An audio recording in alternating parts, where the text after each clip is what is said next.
Hey, what's up, guys? Welcome to Law-splaining the Interwebs. I am your host, Nick Rekieta of Rekieta Law, small law firm in central Minnesota. And what? Oh my goodness, these sideburns. I want a haircut.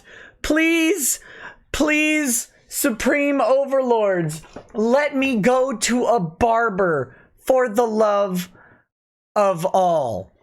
I mean, just that's all I want. That's all I want is just to go get a haircut. I guess I'll have to petition the dark gods, Tim Walz, Governor Whitmer, Governor Newsom, Governor Cuomo. I'll have to petition them to figure out who I have to bribe, who I have to vote for to just get to a barber.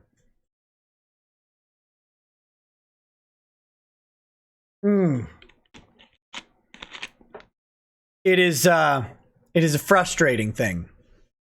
But anyway, how are you guys doing? This is Tuesday, May the 5th. We've got a variety of topics to cover tonight.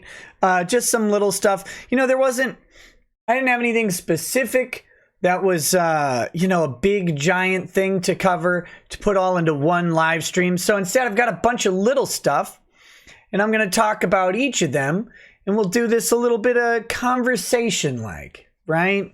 It'll be conversational. You and me. You, the chat, and me, the me. And we will talk about some of this stuff. I'm going to talk about what the rest of the week is going to look like. Right now, let's do that. Tomorrow is Wednesday. Wednesday on my Discord is Live Chat Wednesday. That's where we have a open live chat from 2 p.m. Central, roughly, to 4 p.m. Central, roughly. It's just time to hang out and chat with me. There are no topics. There are no rules or there's no show. It's not a show. It's just a hangout. And if you want to be a part of that, that is Patreon or New Project 2 at the $5 plus level, or a channel membership at the the super lawyer level. And the reason is not because the value of your dollar is different.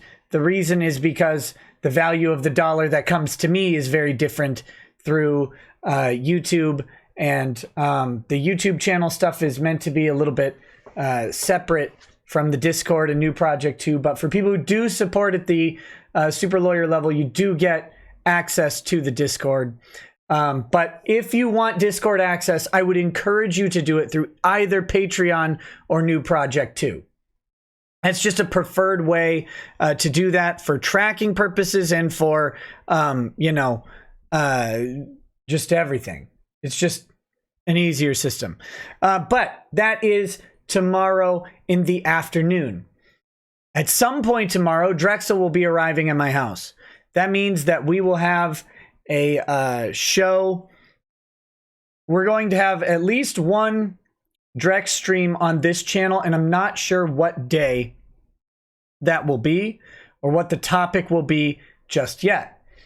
But I believe he will be here Wednesday, Thursday, Friday night, available for a show. So that is going to happen one of the days. The other day, or maybe even the other 2 days, it might be 2 for 1 on one channel. The other channel, we will be live streaming some various game thing. Some gaming thing, like maybe Ring Fit Adventure, which will be stupid and will make me die. Or we may play, Streets of Rage or something else. We'll be doing some more chilled, laid-back gaming stuff. And we invite you, of course, to that on the other channel. I will announce all this on Twitter and on the channel community page for Rekieta Law, and so that it's all communicated clearly. So we should have some fun times. Other topics that are on the agenda are the Billy Mitchell lawsuit. That's the Donkey Kong world record, former world record holder, ever since they decided that he was cheating. I can't say discovered. I don't know. But they determined that he was cheating, and so they stripped him of his titles, whatever he was doing. He is now suing Guinness, I guess, or the company that does the video game world records. He is suing, and so we're going to look at that lawsuit. I haven't read through it yet, but it's pretty interesting. So that's going to happen. I believe on Friday, I will be guesting on the Geeks and Gamers live stream. I'm pretty sure that's happening, which is like at 4 p.m. Central Time on Friday. So that should be a fun time. You guys can come find me there and support the show, and we'll have a good chat about whatever over there. So that's, you know, fun stuff happening. Other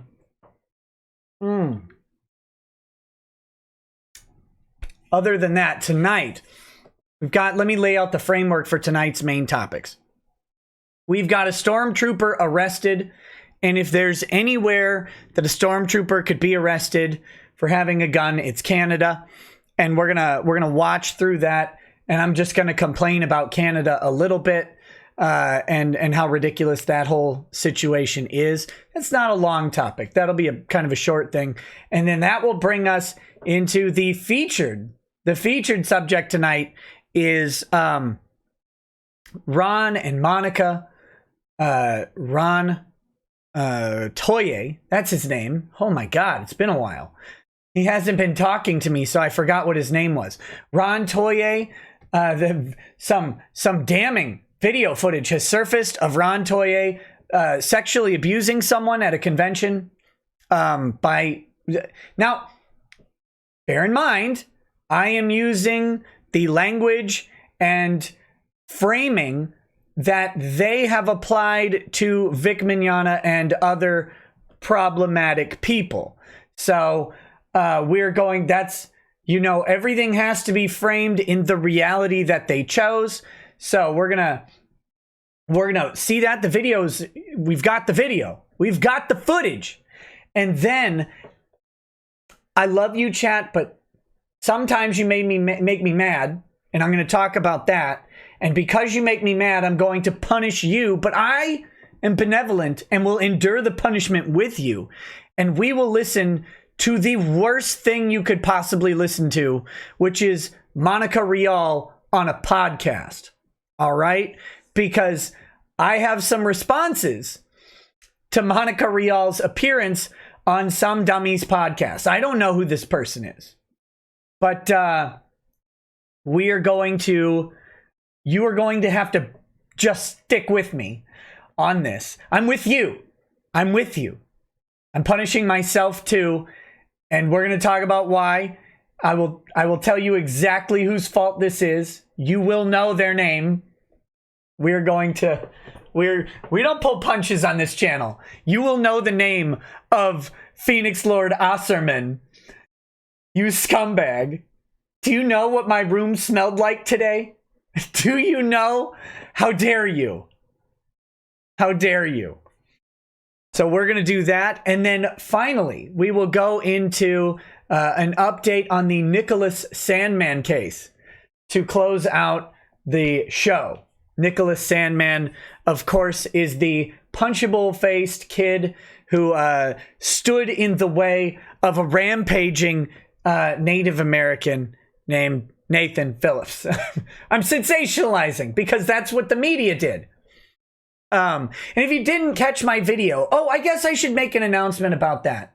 I made a video about CNN sending a stupid cease and desist letter to Donald Trump. I encourage you all to watch it. If you haven't yet, I assume many of you, if not all of you, have. It's a short video, only like 8 minutes or something like that. And it's a stupid case. But I've got to tell you, this is the power of CNN, I think, because I uploaded that video, and since uploading it, have lost 20-something subscribers. Just like watching them go, like all day. You have the YouTube Studio app. and it will show you your subscriber number, the live one, the full digits, right? And so all day, like as I refresh and try and watch comments and stuff like that, it'll just tick up 1 or 2 every so often. That's a normal day. Not when you release a video about CNN. No, no, no. Then they just go from, and I kid you not, from the moment that video went live, down. Just like 1 or 2 every 10, 15 minutes. Just it's like, wait a minute. I've been on a non-stop streak for the past couple weeks of just consistent positive growth. That video comes out, boom. No, you cannot. No, bad YouTuber, bad creator. Go back to mom's basement. And so there. It's not a big deal. I'm not like complaining about it. It's just funny because I'll get them back. Right? Like the growth chart on how YouTube works is I'll recover it probably by tomorrow. I'm not like worried about it, but it is funny that in every single video I've been posting, even live streams lately, that used to happen with every live stream I did. Now it doesn't, but that used to. Up until that video with that subject, and it has been reviewed by YouTube. It was monetized, I will say that, but it's been reviewed by YouTube, so they are aware of the content. And ever since then, bad. No.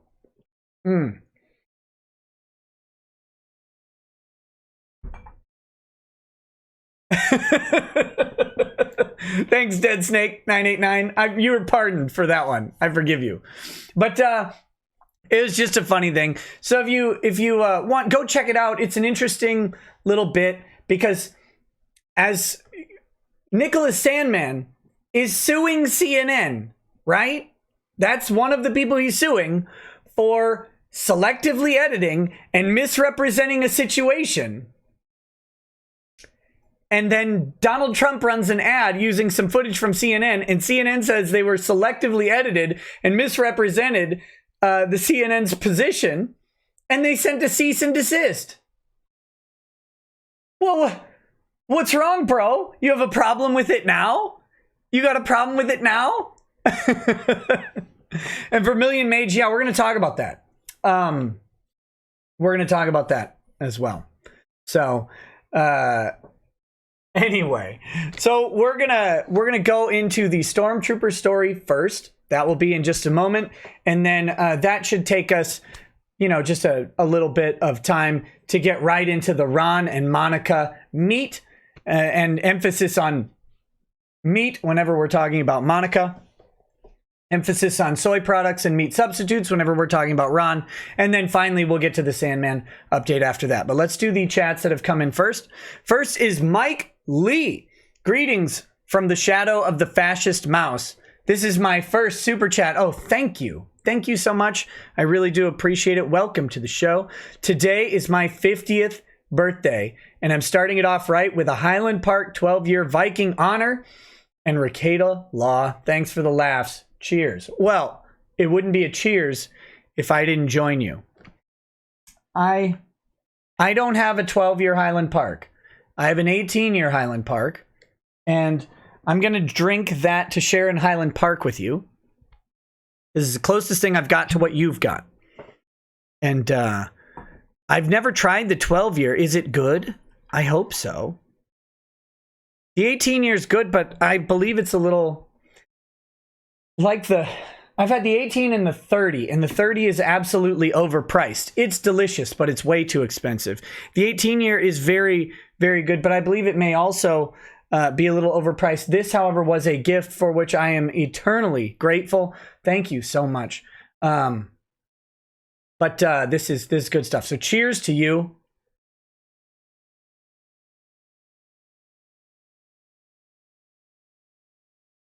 I appreciate you. I also appreciate you joining the channel at the paralegal level. Thank you. Please enjoy the video previews. And there are channel... I uploaded some new emotes. I should say, for channel members. Channel members have some new emotes. I think if you type in, how do we do emotes on this thing? Is that it? Nope. Nope. How do I? Here we go. There's a crying emote. There's a crying emote and there's a commie emote. So those are in there. That's how we do it. Yeah, so if you guys like emotes, I'm trying to get them loaded up. How do I get rid of the emote thing? I want my, there we go. I'm not good at this. I'm not good at anything. So there are emotes available, and as new ones come in, I will be adding them. Pixlexia created those, and there are some more that I need to upload as well for that. I just haven't gotten around to doing all of it. Anyway, what's next? Oh, Forever Cursed Phoenix Lord Asserman. What an appropriate name, Mr. Forever Cursed. He says, got some milk and cookies ready for tonight's show. Oh, do you? So let's get started. And I hope things get as crazy as last night's Twitch. Phoenix Lord this guy tried to sabotage my entire channel yesterday during Twitch. He made me knock over a full glass of milk. All I was trying to do was take my shirt off, okay? Okay? Like a proper Twitch thought. He paid me, and so I was showing a little bit of shoulder, and I dumped an entire glass of milk on my desk. And my desk has a wooden part and a glass part. And that means that there is a gap between those. And necessarily the milk went right to the gap and straight down onto the floor. And it missed my tower by about 3 inches. So that was great. That was wonderful. And I will, that's why I'm going to make you guys suffer through Monica Rial. So when you hate the nails on the chalkboard sound that's coming through your speakers, you can know that it was Phoenix Lord Asserman who put you through this. I'm not crying, but you might be. You might be. Salt, it already smelled bad. I've mostly got the smell under control. It was frustrating this morning. Anyway. Thank you for the super chat, buddy. Sakaki Onsai says, good evening, Elvis. Hope Priscilla is doing fine. Apparently, the NSA purportedly trolled CNN by leaking the story about Kim Jong-un. Who would have ever thought that the feds would troll a news organization? Hashtag YooHoo, hashtag Q to you. Well, I hope they do it more. Who cares about the news organizations? They are trash. Speaking of trash, Naughty Dog exists. That's all. Rekami says, why is Ron hugging people? I don't know. All I know is that that's sexual assault and we cannot have this. It's not safe. Not safe for convention goers. The only thing he's famous for is wielding plastic justice. That's true. Don't forget he has a famous line attributed to him as well. I'm gonna kill a judge's kid. So that is also Ron. Okay. And Feel Good Always says, hey man, sorry you are having troubles. Can't catch every live stream because I work overtime, but I love you, bud. Keep it up. Cheers. Oh, I'm not having troubles. Thank you, man. I really appreciate it. I'm not having troubles. I was just laughing at how YouTube has different sort of just coincidental things happening. I put out a video critical of CNN, and suddenly I get in some trouble. And I believe Jeremy Hambley, not Hamburger, Quarter Pounder. That's right.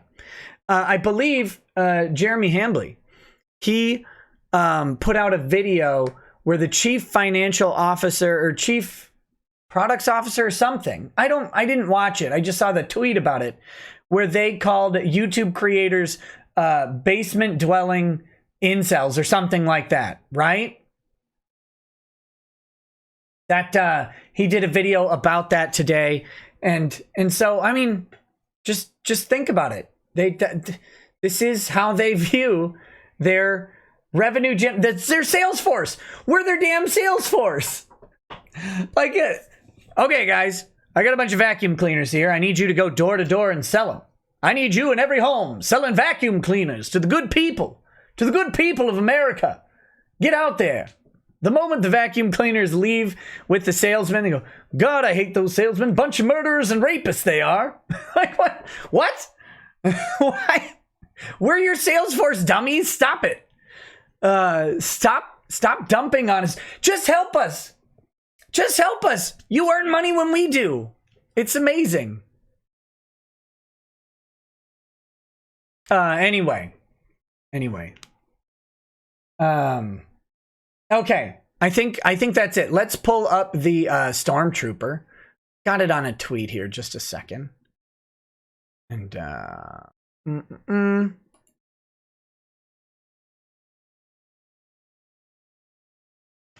where do we go?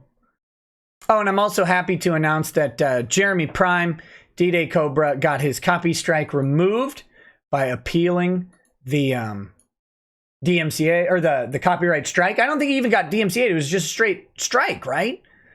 Just crazy. Crazy what they're doing here.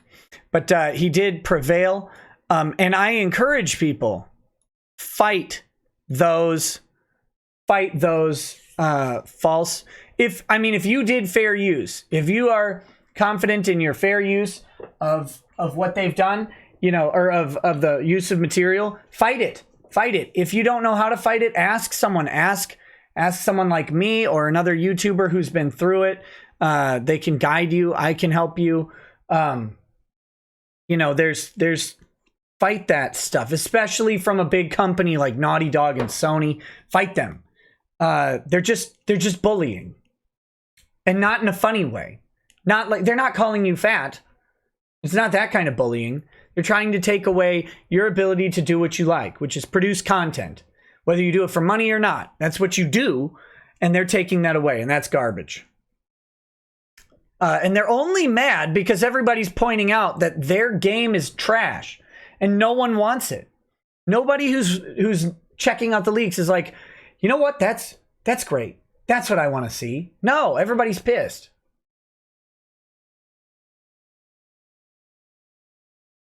Why did I have to piss in DSP's mouth? No, he offered to do that to my mouth, which is rude. I don't do that. I'm not into that. What am I? Like one of the Ukrainian girls that Trump hired, according to Christopher Steele or whatever that guy's name was? I don't even remember. Guys, think about that. The Steele dossier and all that stuff was so long ago that I don't even remember the details. We've been dealing with this stuff for 5 years. It doesn't even matter if you don't like Trump. I'm not a big Trump fan, not a huge supporter or anything. You'll never catch me at a rally or anything like that. But my God, even if you don't like him, aren't you tired of hearing about it every day? Oh, geez. Whew. What a mess. All right, so here is this. I'm sure many of you have seen this. This thing has made the rounds. As you can see, this has quite a few likes and retweets on it. Let's take a look at the article here. Star Wars Day promotion. Remember, it was May the 4th. Which somehow Disney has created. This is the power of the mouse. They have created a holiday. And I know it was fans probably who originally created the May the 4th be with you because they're like, haha, we're clever or whatever. But Disney has effectively encouraged and marketed it so that May the 4th is actually a thing said by normal people. I had a voicemail from my mother-in-law who said, May the 4th be with it's May the 4th be with you. And I was like, what? Why are you talking? What is wrong with you? Stop it. It's everywhere. It's like a thing now. Strip clubs have May the 4th be with you, and they have strippers in Stormtrooper helmets and stuff. It's a popular thing. It's ridiculous. Anyway, May the 4th is widely known among fans of the sci-fi series and everybody else on the planet as Star Wars Day, and thus a local business themed around the franchise wanted to put on a promotion to celebrate it. Coco Vanilla Galactic Cantina owner Bradley Whalen told LNN that it very quickly went off the rails and put one of his employees in serious danger. We had music playing in the parking lot. We had one of our staff dress up as a stormtrooper, kind of waving to people walking up and down the road. We had people stopping by and getting pictures with the stormtrooper. We put a couple of promotions on in the restaurant to entice people to come.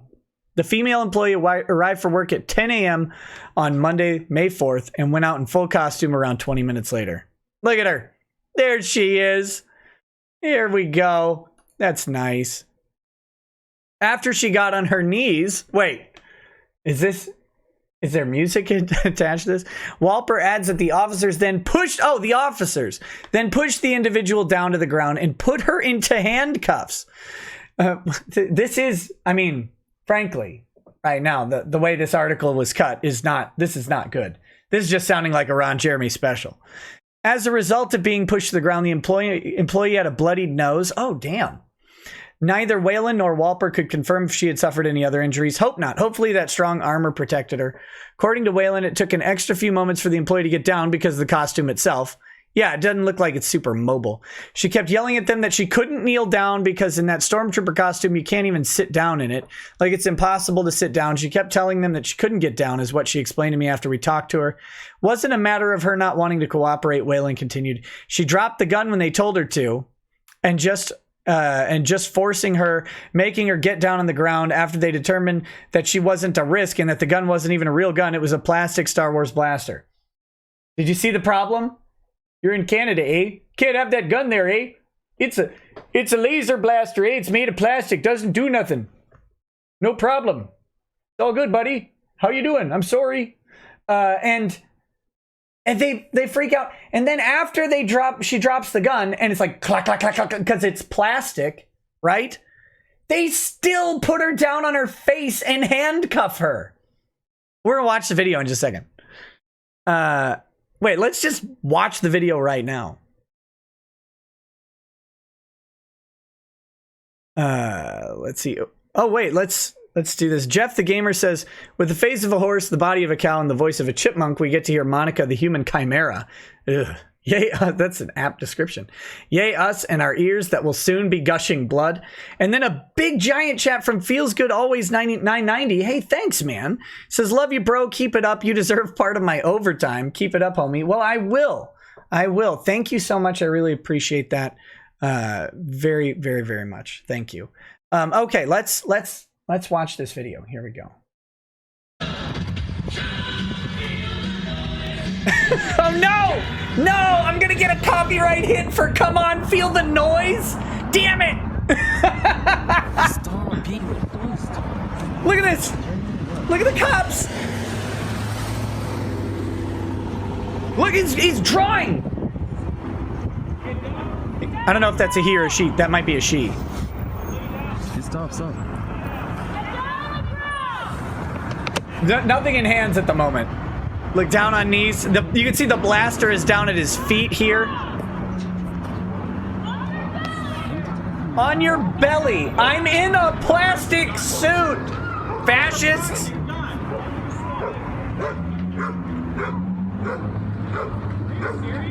Look at this.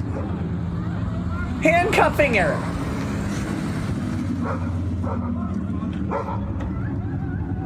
She's crying. Hear her crying. Shit, that's a girl, man. Let's pause this for a second. Right, that guy's nostril or whatever. Think about this. This is some Canadian, probably very young employee of like a themed coffee shop or whatever. You're going into work. You're like 20. I don't know how old she is. And your boss is like, hey, go wear this. Oh, yeah, that'll be fun. Not really. No one wants to wear a costume and walk around outside, but whatever. Gonna do it. Okay, we're at Star Wars. Everybody loves Star Wars. You get arrested. You get put down like someone who's threatening to shoot up Parliament. You get arrested face down on the floor by 3 burly cops, even the butch chick. What? For what? This poor girl has no idea what she's done wrong. He's got the fucking shotguns.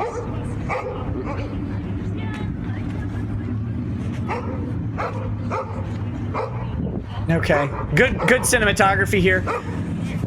Slightly better than Last Jedi. It was at this point I realized that this was Canadian. Honestly, the first time I watched this, I had no idea this is in Canada. And then you're like, stay back, eh? Come on, get back up, eh? Seriously. And then I was like, oh, it's Canada. That explains everything. Seriously. This is Canada. We don't have guns in Canada. Go record us, but don't come approaching us. Stay back there like everybody else. Look at what he's armed with. He's got an AR. He's gonna put down the terrorists. That's not a gun. It's a plastic gun. I could buy that at the dollar store. You're gonna get arrested if you interfere here. Stay back. Interfere? He's not interfering. He's right there. What's he doing? Has he done anything to stop them? They took the helmet off. These people are not practicing social distancing right now. I just want to point that out. These cops are well within 6 feet of this person. Took off the mask. This guy's like, yeah, well, whatever.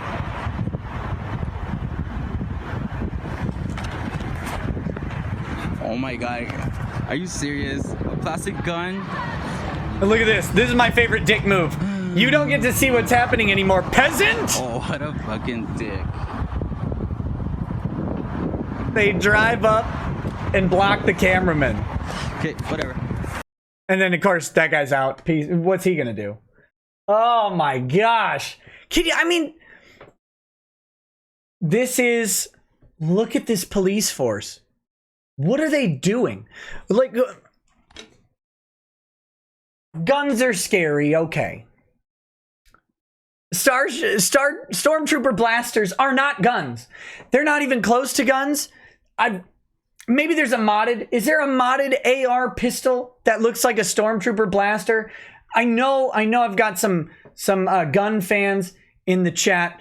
Does anybody know that if there's a modded AR Stormtrooper blaster pistol that someone could hypothetically carry that would make this mildly less ridiculous? Did they get a call about this? What happened?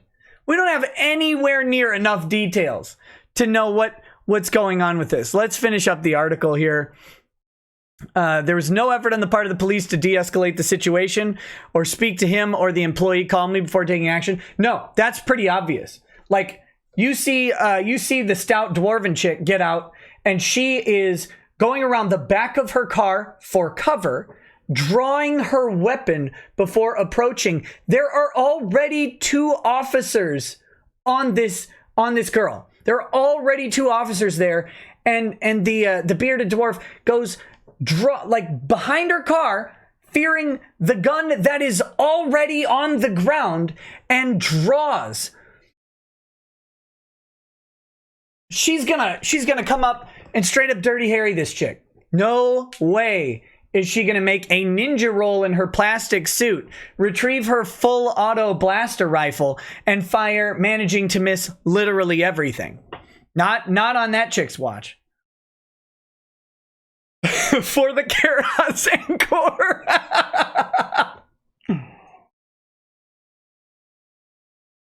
2 911 calls? Oh my gosh. Yeah, I know they had a mass shooting. Was it in the same province? I know Canada is all walking distance. Like, it's all just one street that's a couple kilometers long, and all the towns are in the same road. But was it in the same place? So Walper says he understands that this matter likely boiled down to a misunderstanding. Likely? That is so Canadian. That's the shop owner, right? Well, This likely was just a misunderstanding, eh? Like, don't apologize. No. Stop it. But they have to take these types of calls for service seriously. No, they don't. Wait, what do you mean she's got a gun, eh? Wait, is it a boy or a girl? You mean she's white? He's white. You don't even know? Why not? They probably don't even ask that question. It might be offensive to try and determine the gender of the suspect, I guess. Are they in a white plastic suit, eh? If they are, maybe we don't need to worry about it so much. What is... We had multiple 911 calls stating there was someone with a firearm. Do you have to roll in hot? Like, they have eyes, right? They've still got eyes. I mean, I get it. You get a 911 call. Let's paint a different hypothetical.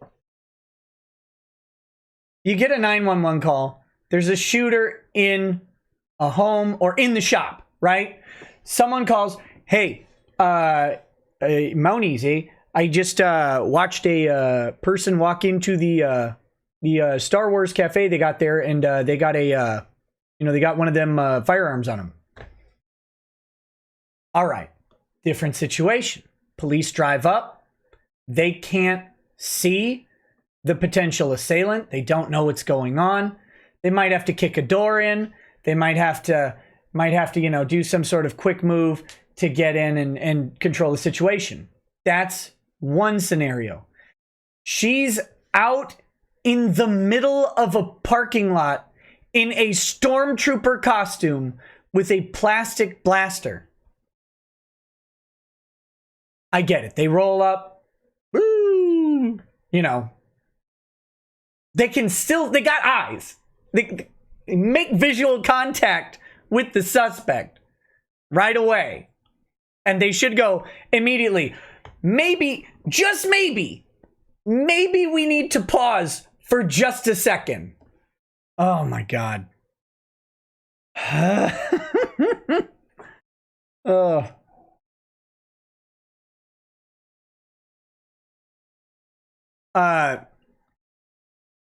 Chonk is rock. Because it's gun shaped, I understand. However, the instant the officers on site indicated that the weapon was fake, de-escalation should have begun. The Karens who called this in should be pushed off a cliff in Minecraft.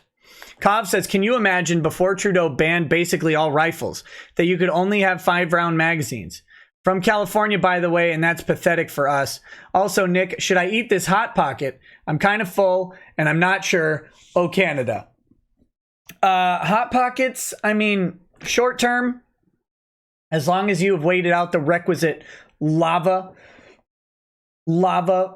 status of the interior and let that cool into just a warm magma, yes, eat the Hot Pocket. I mean, there are long-term ramifications of Hot Pocket consumption, like looking like Monica Rial, not living as long as Ruth Bader Ginsburg. Those are ramifications. Ending up with the same congestive heart failure that Michael Moore will die from. All of those things are potential risks. But in the age of Corona, do you even know if you're going to live that long already, bro?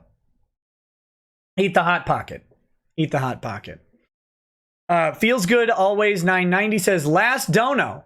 Do they feed soy to their law enforcement? I mean, you have to wonder what's going on there. You have to wonder. It is... I know, I'm not a cop, right? I'm not a cop. I don't claim to be a cop or have any experience doing in the field work or anything like that. I don't know if Short Round is watching. Maybe he could chime in. Just tag me, Short Round, if you are. I just cannot imagine.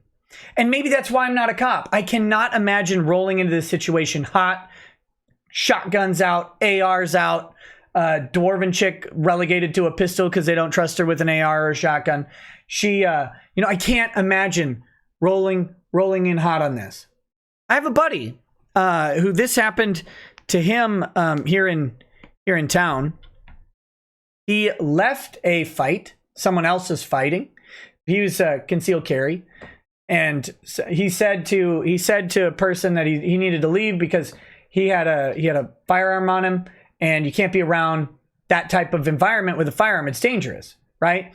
It wasn't anything he needed to defend himself. So he's like, I'm going to peace out. So he leaves the establishment. Someone had overheard that, called the police, and said there was a guy with a gun. Cops in my town roll up on him, guns drawn, like straight out. But at least he had a gun.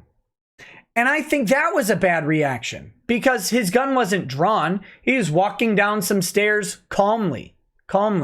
And they still rolled up, 4 cops, get on the ground. That mentality is not actually helping. It's not helpful. It is not how policing should be done. It's not contributing to effective policing. It isn't. It isn't. Anyway, that's the Canada story. Okay. That's the Canada story. I don't want to dwell too much longer on the Stormtrooper stuff. Discord DM. Oh, tell me you found. Let's see what you got.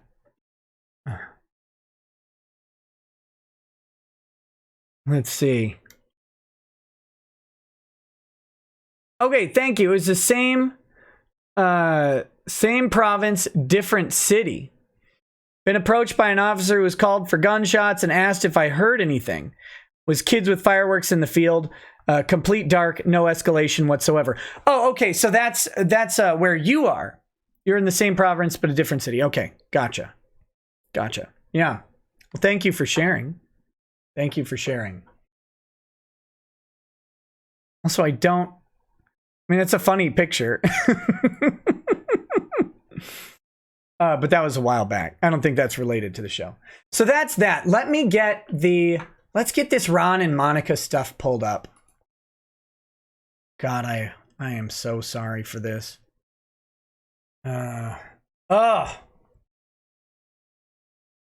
Okay, where?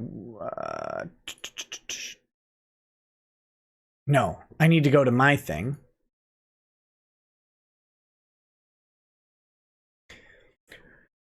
While I'm doing this, here it is. Does anybody here watch the kill stream? Was Bronx Blogger supposed to be on tonight, but then he just didn't show up? Is that what happened? Come on, Bronx. You're better than that.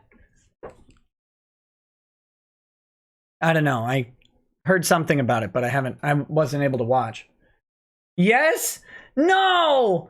Come on, Bronx. Just, get in there. Spread everything but your AIDS. Just, fight for your ideology.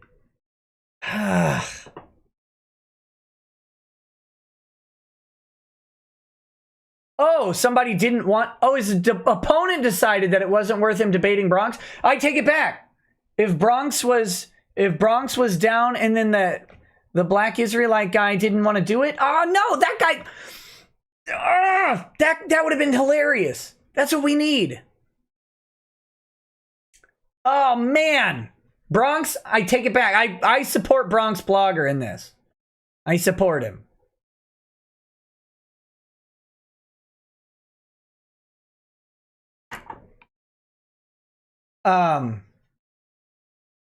That's too bad. So the setup, guys, if you don't know, Bronx Blogger was set to debate a black Israelite. Now, if you are not familiar with a black Israelite, that does not mean they are a black person from Israel or anything like that. The black Israelites are a political religious activist group, and they you may have encountered them either on hilarious videos on the internet where they just do like a 6-hour recording of them saying the most offensive stuff they can to everybody who walks by in San Francisco, or you may recognize them from the Nicholas Sandman thing. They were the ones shouting the racist slurs at the white kids, right? That was where the racism came from, and that was the confrontation that was happening in the background. But incidentally, they're also the source of the full context video that shows that Nick Sandman and the Covington, Kentucky kids did not instigate the thing with Nathan Phillips. That CNN and the New York Times and everybody wanted you to believe that narrative. It was the Black Israelites who were like, no, we were telling them crackers to go back to Europe or whatever. Like that's who started all of this. But then they get the exonerating pass because they provided the full video of them being ridiculous. So that guy, one of the, and I don't think he was one of the people there or whatever, but that a Black Israelite guy was going to debate Bronx Blogger. Bronx is gay, I believe. At least that's a running joke, but I think he actually is. I think that's not a joke gay. That's just who Bronx is. Black Israelites absolutely hate homosexuality. Like, they hate it, and they are brutal about it. And that is why that was about to be a hilarious debate. And I'm really sad that there won't be a replay of it to watch. But I'm gonna stick with my man Bronx. He and I hashed it out one time, and then he never talked to me again. So I don't know what happened. I don't know if Bronx still follows around and tries to pester me on my channel, but Bronx and I had a reckoning in the Discord one time. So it was so I support him. I wanted that debate to happen so bad.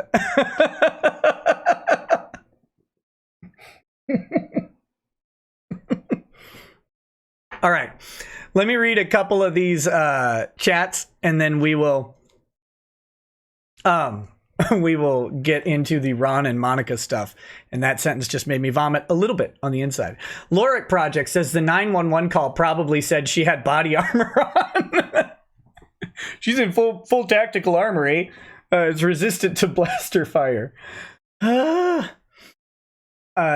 James Karg says, I can scarcely believe this is reality right now when all the PC crowds have actually seized power across the globe and stolen our own escape from said reality. If even Canada isn't safe anymore, then damn, we really are in trouble. Yeah. Oh, we are going to take a brief aside after the Monica and Ron thing to talk about that guy who doesn't like the hard R orcs. He only likes the soft A orcs. So we're going to talk about that because Bounding into Comics has a thing, and I wanted to check that out with you guys. Names are terrible. Says the new law for guns states a max barrel size of 20 millimeters, which bans both 10 and 12 gauge shotguns with removable chokes. CSAA put out a notice today recommending shops stop selling shotguns. Also, blame Canada. Blame Canada. Soft A orcs. OX. Orcs is our word. You don't get to use it. You have to use OX, please. Riku1186 says there was an incident at my high school years ago when students set up a scene for a film involving guns in a bank, arranged with local police, and an old lady saw them and called the bigger but further away police station. How did that turn out? There's guns at the school. Feels good always 990 says actual last dono. Love the short round comment. Also gotta say law enforcement rolling up on an armed individual is never ideal, but it happens. Still love you and the Second Amendment. Cheers, bro. No, I know. And that's what I was drawing the distinction on my friend who I think, and it's more about what happened to him afterwards. That's really a problem, but they rolled up on him hot. And I thought that was a little bit much, but it's at least understandable because he had a weapon concealed. They couldn't see it. You know, it was in his holster or whatever. They couldn't see the weapon or anything like that. He wasn't wearing a Stormtrooper outfit. I understand. I think his situation was bad, but I understand it a little more. But thank you again for the comment. Perception Check says, quote from Ralph, Yak says Bronx too gay to debate. Oh, no. Don't do Bronx dirty like that. No. Oh, man. Mithran Imra says the BI, the Black Israelites, are a bunch of closet cases that can't accept they want to be getting down with each other. They're such a joke. Zero tolerance policing is awesome. After all, it works so well in schools, right? Aw, rude. Okay. Did I lawyer for my friend? No, that's the other part that made me so mad. I was in Texas when it happened. And I talked to him and I said, don't do anything till I get back. And he did something. So, you know, that was his choice, but it made me a sad boy. Because I was planning to help him out. Pro bono. But whatever. All right, so here's the Ron video, and I'm so sorry for subjecting you to Ron and Monica in this video, but this is the sexual assault caught on camera by Ron Toye. I think did you please? So I had my cats, and I'm like, Oh, so fun. I don't have a hat. My cat. Oh, yeah. He wants to hug. no problem. Notice, did you guys hear affirmative verbal consent for that rape hug?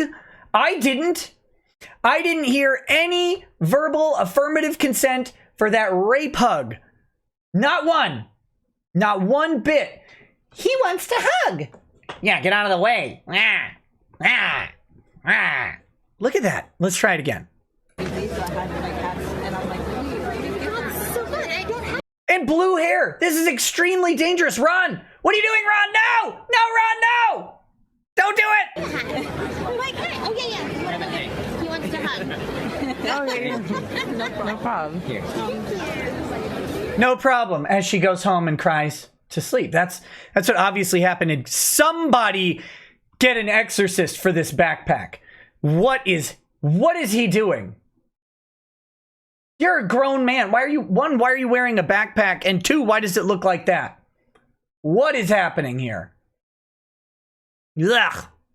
Blah. Blah.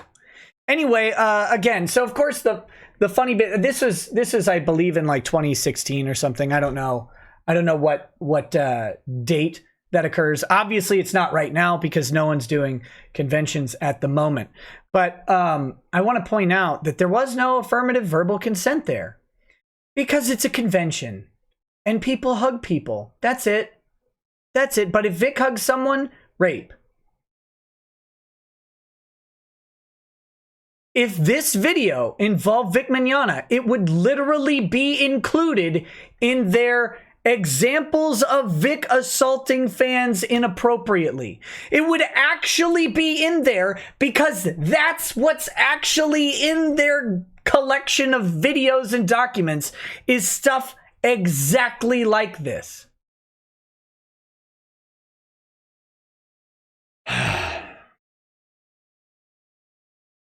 Ricky1186 says, no, the scene was filmed at the bank after it closed, also agreed to by the bank, but the police rocked up and took them into custody and then released them a few hours later once the paperwork was done. No one was hurt. I mean, I don't want to be booked in a jail for a few hours. I don't want that ever.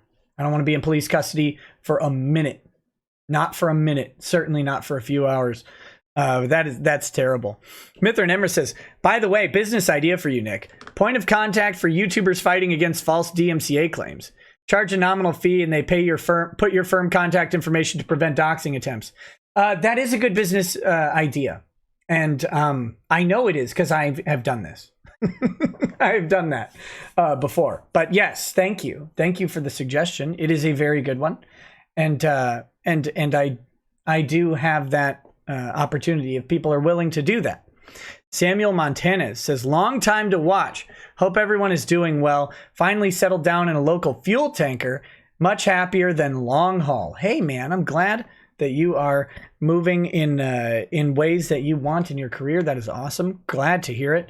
Kov says, Mary F. Kill, Ron, Monica, Michael Moore. Well, we know Ron will never be married, so that one's out. You got to marry Michael Moore, I think. Well, I think it's just yourself. I think the answer to all three is yourself. I don't know. That's a terrible question. Perception check says, I don't understand why Monica would order her fans to hug Ron just because he wants a hug. That's mega creepy energy. He's a weird looking nobody. Damn. Yes. Correct. Kav, I don't know how to answer that question, man. That's a temporal paradox that I don't ever want to be stuck in. I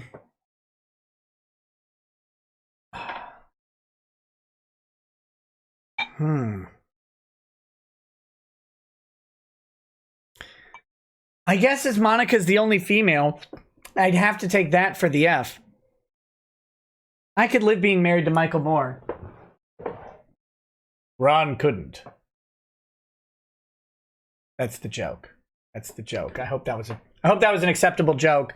Obviously, we're not talking about that actually happening, but Ron's a female. Okay, let me get this. These clips are on the Kiwi Farms for the Monica Rial stuff. And now, what you'll notice when I pull these up is that there are transcripts, and I could just read the transcripts with you. No. 1 glass of milk ago, we would have read the transcripts. 1 glass of milk ago, we would have merely read the transcripts. But Phoenix Lord Asserman has condemned you to listen to the video. So, here we go. This is with Terry Doty. I don't know who Terry Doty is, but this is apparently on her podcast, Obscure Chatter, which I can only assume is the most obscure chatter that anybody has never heard of. But maybe not. I don't know. Is this a popular podcast? Has anybody ever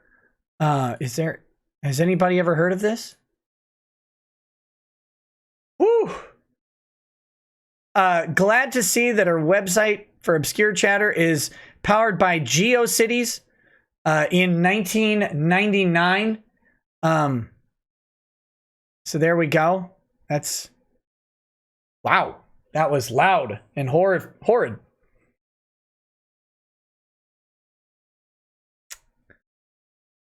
Here we go. Eagle Loan. It's not up to me.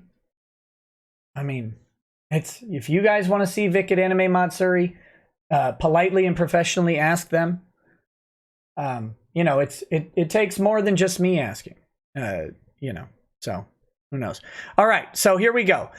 I'll leave the transcript up on screen. Let me get it fully in the frame in case you want to read along.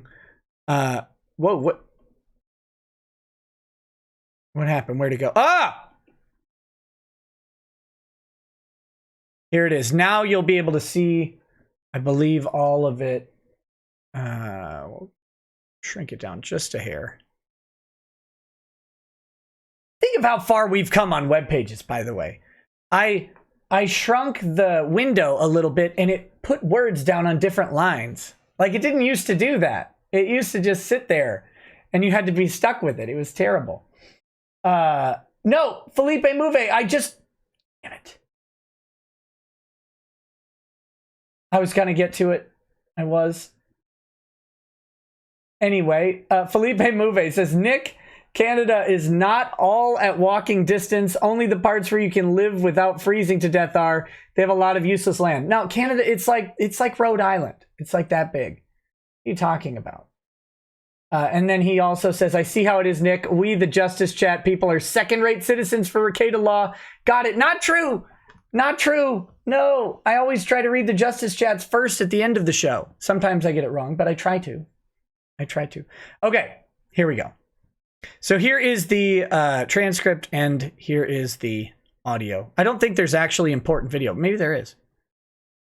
I've said it before in so many ways, but I don't understand where you get the strength to sound as strong as you do some days, because... Remember that she sounds as strong as she does. Jesus Christ, dude. I'm so proud of you. Thank you. And I love you. And I think the thing that keeps me going is the fact that I just keep reminding myself, these people don't know me. They've never met me. Mm-hmm. The people that are making YouTube videos, like the reason I don't respond is because it's not worth my time. These are people who've never. You haven't met us either, sweetie. You haven't met us either. Let's keep this honest. You're going to talk about the people making YouTube videos. You haven't met us either. But that doesn't mean that we don't know what you're doing. That doesn't mean that you don't know what we're doing. Never met me. They don't care about me. And they're also Not true. Not true. That is not true at all. Many YouTubers care very much about Monica Rial, and many of them had to wrestle with the fact that someone who voiced a lot of characters that they like and someone who that they generally liked did something so shitty to their purported friend. That's what people are wrestling with. So this is the dismiss, dehumanize and dismiss, right? Next part. She's going to attempt to butter us up and then go into it here. also, they're entertaining. Damn right. Like, the reason that they're doing this is because they're trying to entertain the masses. None of this stuff is true. Wait.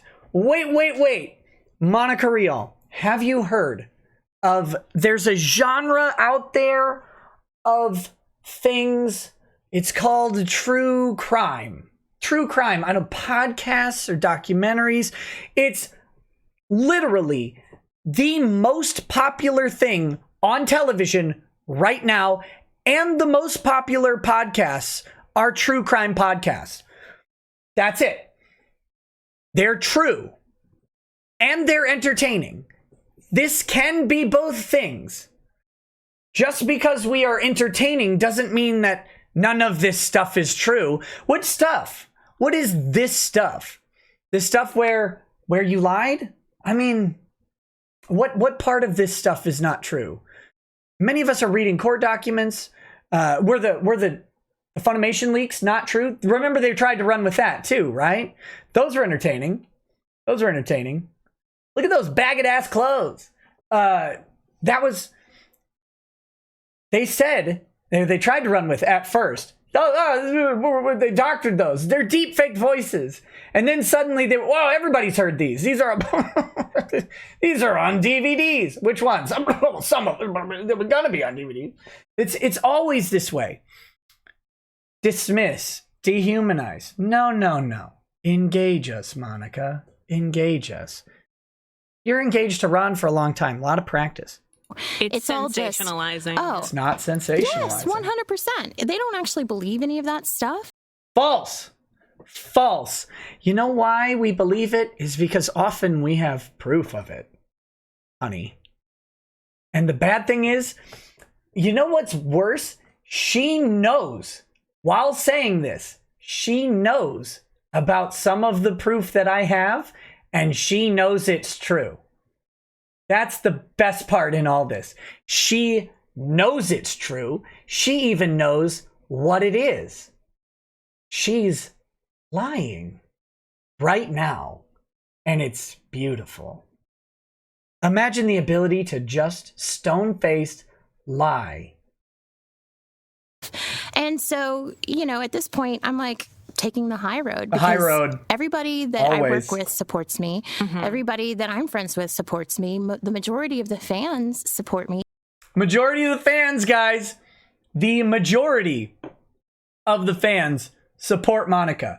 I mean, you may not notice that if you ever look at her lines, but the majority, you guys, everybody who doesn't support her, all of that, all of the ratioing, all of that stuff, the fact that she cannot, to save her damn life, get likes on Twitter posts, that, it's a majority of the fans. So, I'm sorry that these people don't know me and like to talk smack about me and my fiance and my family and my friends, but do you have friends? I don't know who they are. I only talk smack about people who are in the court documents. And if by talking smack, we mean talking about the reality behind what's being said. That's not smack. eventually it'll all come out and people will realize. It's been a year, lady. It's been a year. When is eventually going to show up? Why wouldn't it come out prior to eventually. It's been more than a year, technically. We're now at month, 15? 15 months? 15 months? It's been a year. I mean, it's been at least a year. They'll come out eventually. They've been saying this from the start. They've had every opportunity to put this to bed. They could have put it to bed. They could have put it down. No problem. Like an escaped raving COVID contaminee. Just shot it, put it down, no problem. All they had to do is let out all the eventually stuff. All they had to do, put it down on the table. Nope. Here's all of the proof. You've got it. Why haven't they? Why would you spend $300,000, have your reputations tank for a year for the sole purpose of not doing it, of not sharing what you have? This is insane. Here we go. It's like who the good people are and who aren't, because it's like, look, I'm not going to give any of that my time. It's not worth it. It's not worth it to know that to show that you're a good person and not one of the bad people. It's not worth it. It's not worth it to engage your fans. It's not worth it to answer people who say, hey, wait. You're someone I looked up to. Why are you doing this? And to say anything other than thanks for the screenshot. I've sent it to my attorney and law enforcement. That was your response. That wasn't the high road. It never was. You've never been there. I also am concerned about the structural integrity of the high road. But you were never there. You were never on it. You haven't been. Now you're just avoiding it, which would have been smart from the start, but you didn't do that, did you? You entered into a fight and then tried to leave the ring at round 2. And you're trying to not call it a forfeit. But people do care about you, Monica. They want these facts that you keep implying that you have. They want nothing more than you to put it on the table so that people can determine if they've been supporting a bad guy. Imagine this. Eventually arrives and they put everything down and there's some really bad stuff and Vic turns out to be a terrible guy. Then these assholes let people support a really bad person for this whole time for no reason. That's the other option. They didn't knock Vic out of work. They knocked him out of some of his work. Some of his work. They knocked him out of. They didn't do it all the way. If he is genuinely a bad guy, the majority of people want to know that so they don't ask places to invite him, so they don't support him. If there were video of Vic fondling a bunch of people and doing all of the stuff that they've accused him of doing, nobody would actually support him, me included. My God. First thing I asked him, did you do any of this? No. Unequivocally, no. Because I want to be on your side, but I certainly don't want to find out like months from now that this is all true. No, it's not. So I've been waiting. They've said they have the bodies and the skeletons. They got photos and videos and everything they've come up with. Oh, look at this girl. She looks so uncomfortable. Bloop, tweet. I'm that girl. Here's the rest of it. I was never uncomfortable. My parents were there. I had consent. I gave him consent. Everything was fine. Every single time. But the receipts are coming. God.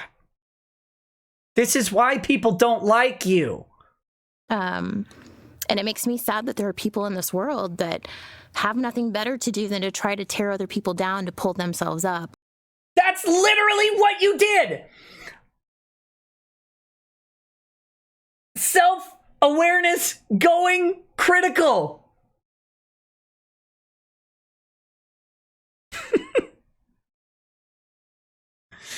It's what you did to Vic and then every fan who questioned you. It's what Ron did to both of his ex-wives, probably does to you, and to everyone who questions, and what Ron has been trying to do with me in DMs for months and months.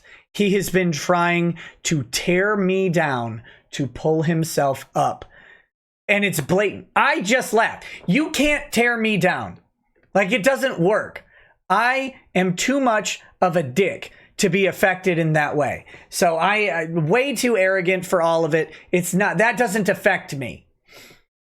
This is literally what you're trying to do. They always project. They always project. Here we go. Here we go. A couple more. I'm going to try and get through the next 20 seconds without pausing again. But I do believe in karma. So I'm not too concerned about it because I know in the end, you know, they'll have to pay for what they've done. So not my problem. No. I will let karma do its thing. What does she mean by that? And by the way, if she means what I'm pretty sure she means, it is your problem. Because no one else can do it for you.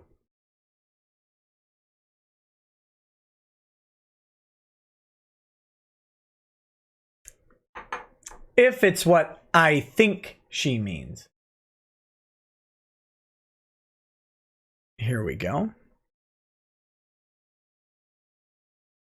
There's more.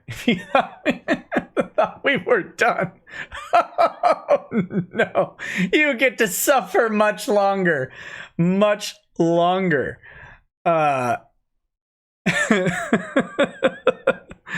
on. We've got a couple more. Perception check says, I've never met her, or I've met her, lie. I also used to think she was all right. Then she had to make baseless accusations and was caught in multiple lies. Monty, you lied to destroy your friend of 20 years. Karma. I mean, I can only assume she believes in karma because it's been soundly demonstrated upon her. Ulron1 says, more like wide road. The wide road. Oh, come on. That's a good one. Taylor Hint says, hey, Nick, first super chat. Hey, thank you. I just turned 21, so I'm looking for liquor recommendations for newbies. Keep up the great content. Liquor recommendations for newbies. I don't know what you like. The first liquors that I drank were wines. I like wine. I really do enjoy wines. And then I moved into whiskey. Whiskey is a really harsh startup. It's got a lot of alcohol, and if you're new to that, that can be a little bit of an endeavor. I would recommend something like this is a great whiskey for newer drinkers. If you want to go straight for the whiskey, because it's very, very smooth. It doesn't have a huge alcohol taste. It probably will to you. But in general, it's not very bitter. Michter's straight rye whiskey, single barrel. And it's about $40 for a bottle. So it's not going to break the bank. Oh. Or just put a shot of vodka in a glass. A good vodka, like Tito's. And fill it with cranberry juice. Till you get used to the alcohol flavor. And then move to whiskey.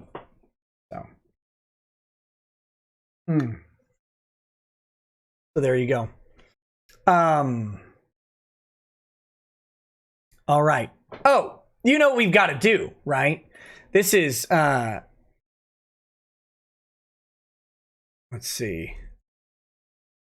This is the only appropriate thing to do when we're talking about stuff like this. We've got Vic kicks back $280,282.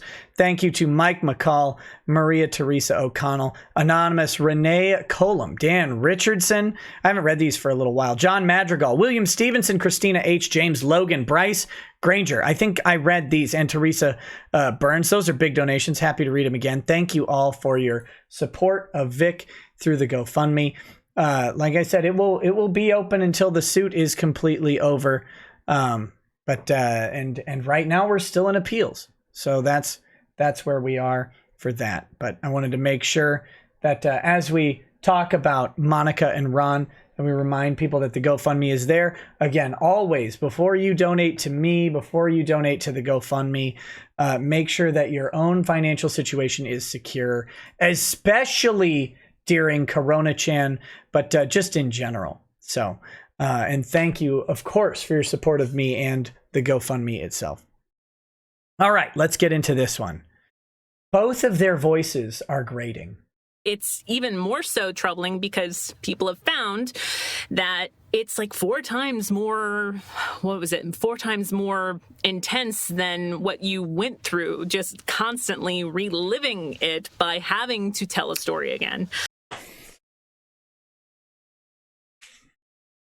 Now, I know that sentence was gibberish.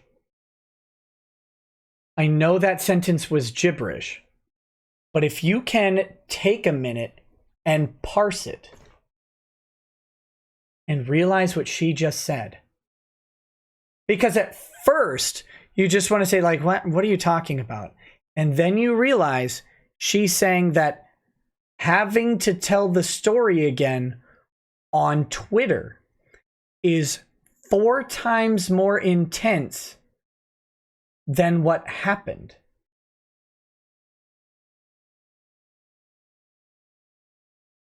Let me repeat that. Now, I'm not saying that telling a story of a traumatic event isn't also traumatic.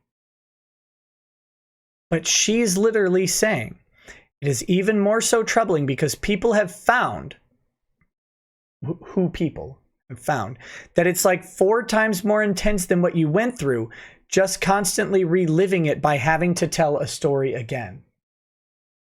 Monica's story, if true, is traumatic, right? If true, I'm going to put a big asterisk on that. Would be very traumatic. Telling the story is not as traumatic as undergoing an assault. I just wanted, like, because I initially glossed that sentence, and I was like, oh, whatever, this is nonsense. And then I thought about it and I was like, wait a minute. What did she actually say? That's what she said. So I just want to point that out. And then Monica? Or having 100%. To 100%. I don't know. I'm not an assault victim, but I know that some of you are assault victims, survivors, whatever word works for you, that's fine. You tell me. Maybe I'm wrong. I don't know. You tell me if telling the story is 4 times more intense than experiencing the trauma.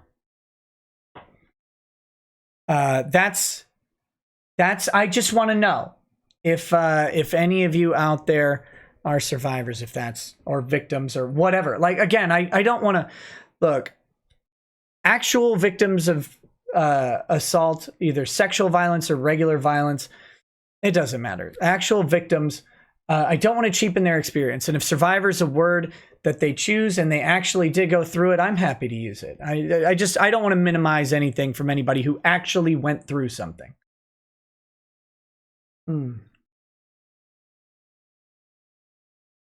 No, it's not. Nope, absolutely not. Kelly Andrews says the worst thing about rape is having to tweet it. Yeah, exactly. Of course. Not even close. No, it's not 4 times worse. Being the victim of my neighbor, the trauma is worse. Studied this field, an abuse survivor. No, it isn't. Of course not. But if you're a liar, if it might seem worse having to tell the story. Now, we're going to get to a juicy part in this segment, and we're going to talk about that too. So here we go. Sorry. I'm trying not to stop this so much, but ever since I saw these, I was like, I got to talk about them. I got to talk about them, and I got to do this the right way. So here we go. Deal with, the aftermath of this kind of, the harassment and the disbelief and the channels and whatever it is. Or having people who don't know you and who weren't there try to manipulate what you said into their idea of what they think happened. And fuck you, Monica. Listen, that's exactly what you and Ron have done the entire time. The entire time. That is exactly what you're doing. You weren't there, and every time you bring it up, you get fisted back into oblivion where you fucking belong. Every single time. You take an innocent situation and you manipulate it into your idea of what you think happened, and then the only good thing is that those people come out and say, nah fam, that's not what happened. You're a fucking liar and you are garbage for doing this. You are an absolute dumpster. Look at you, you're the size of a dumpster in this video, but you are a dumpster because of what's on the inside, not what's on the outside. And the inside is trash. You are lying. And it's infuriating to see you try and play this off as you being the victim of disbelief, of people trying to manipulate your story. You're trying to manipulate pictures and videos. So was IO9. So was Anime News Network. They ignored stories that went against their narratives. They had to retract stories where people came out and said, no, that wasn't true. The only stories that stuck around are from you and your cadre of conspirators, you nonsensical piece of ham beast. Oh, goodness gracious. Oh my God. Can you imagine? Can you imagine being like this? Andrew Bin says, who else here is bothered by empty soda bottles left on tables? I'm not, because I do it all the time.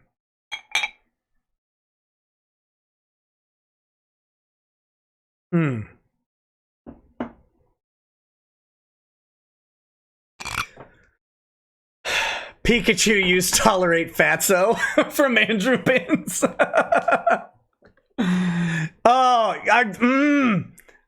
I wasn't even planning on stopping there. That was an impromptu. Here we go. I was going to stop after this next port. And it's like, you guys, okay, I'm the one that was there. I'm the one that was traumatized. I could draw you a picture of the freaking hotel room if you really wanted, but... Then why has your story changed 3 times? Remember what she just said. She just said it. Do we want to go through them? I know a guy who happens to have all of them.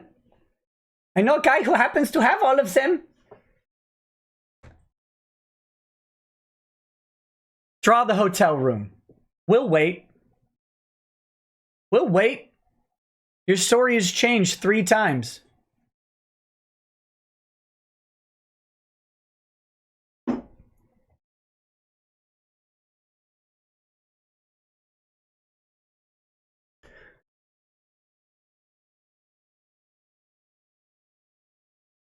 Okay, you tell me how I felt and what happened.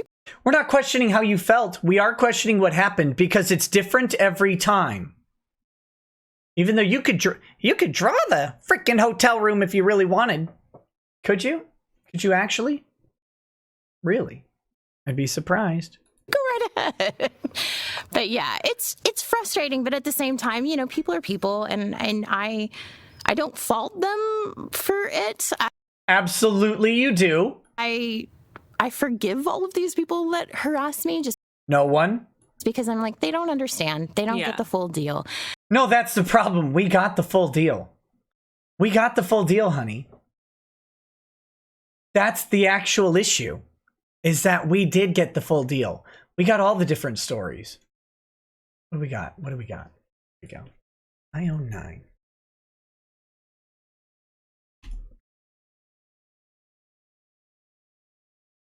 Let's see. What do we have here? I think we just discussed this the other day, but let's take a stroll down memory lane. Oh, excuse me. Voice actor Charlotte, not her real name, confirmed to IO9 that she shared her story with Funimation for its investigation. She relayed to IO9 her experience, one which Mignogna denied in email responses to IO9's questions. He outright denied this, by the way. Charlotte said at a con in late 2000s, she was getting ready to go to dinner with Mignogna and some other con guests and employees. Mignogna asked if they could stop by his room first because he wanted to show her a video. She agreed, because both were in relationships, Mignogna with his now ex-fiancée Michelle Specht and Charlotte with her then-boyfriend. She believed the invitation was platonic. As they watched the video, she says Mignogna grabbed her by the arms and kissed her aggressively, including putting his tongue inside her mouth. She tried to pull away, only to have him pull her back in. She told IO9 she felt scared and frozen, like a board. Then things escalated. Charlotte said Mignogna backed her up onto the bed and she fell down. And then he got on top of her. Soon after, a friend came to check on them, and she immediately got off the bed. I was saved by a door knock. Can't say what would have happened otherwise. I don't know if I would have kicked his ass or if he would have kept going, and I stayed frozen, she said. I keep waking up in the middle of the night with that panic feeling. It's that panic. It's that feeling. I have to do something to get him away from me. She keeps... That is flat out a lie. I don't know what else to say about it. Now, let's see what else we've got here.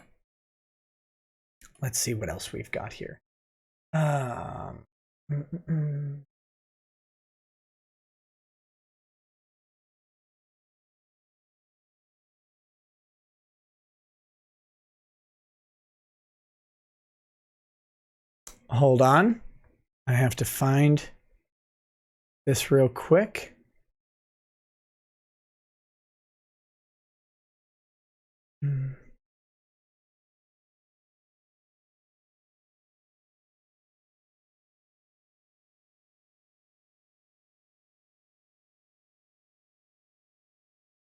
Okay. Here, let's see. Let's see about this.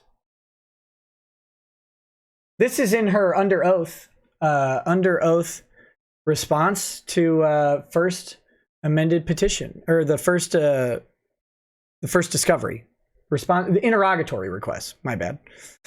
Plaintiff grabbed and kissed defendant without defendant's consent on Sunday, November 4th, 2007, while plaintiff and defendant were both attending a ZumiCon in Oklahoma City, Oklahoma. After several other guests had left Oklahoma City, Stan Dolan, one of the convention chairmen, invited plaintiff and defendant to dinner. Plaintiff requested that defendant accompany plaintiff to plaintiff's hotel room to view plaintiff's fan film called Full Metal Fantasy. Mr. Dolan stated that he would collect us both for dinner. Let's see. Collect us both for dinner from plaintiff's hotel room. So she knew he was coming here. Plaintiff played the video as promised while defendant stood to watch the video, but plaintiff soon grabbed defendant by the upper arms and began aggressively kissing defendant. Defendant attempted to resist. Was that in there? What was that? Let's see. So let's see. Grabbed her by the arms and kissed her aggressively. Oh, she did try to pull away, only to have her pull him back in. Okay, so I wanted to make sure, if we're being consistent, but plaintiff physically restrained defendant and pushed defendant backward toward the bed. Plaintiff climbed on top of defendant and held her down as he continued to aggressively kiss defendant. Plaintiff continued in this fashion for several minutes, despite defendant's fear and shock, until Mr. Dolan knocked on plaintiff's hotel door. Plaintiff left defendant on the bed and hurriedly answered the door. Mr. Dolan inquired whether defendant was okay, clearly noticing distress. Defendant, however, was too shocked and afraid to admit what had occurred. Following dinner, plaintiff forced defendant to speak with plaintiff's longtime fiancé on the telephone, and plaintiff spoke with his fiancé as if nothing had happened. All right, going back to this one. Let's see. It doesn't mention the fiancé in this one. It does go ahead and say that she immediately got off the bed. On the other one, it doesn't really say that at all. And then there's another one, which is, I think it's in her deposition, right? Her deposition transfer. Oh, wait, no, we've got the Twitter one. Where's the Twitter one?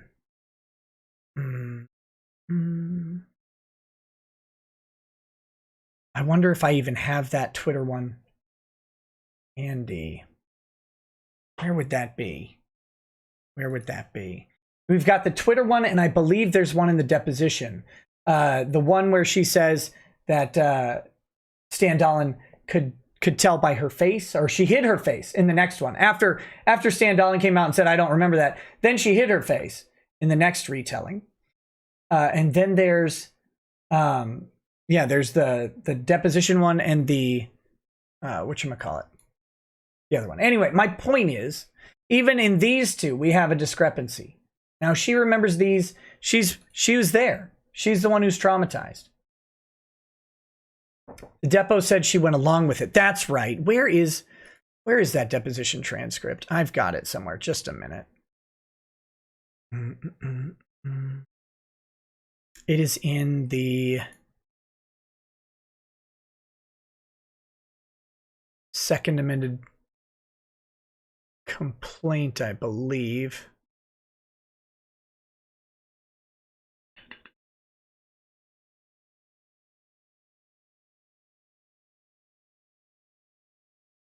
Hold on. Trying to find, I don't remember if I have this one handy.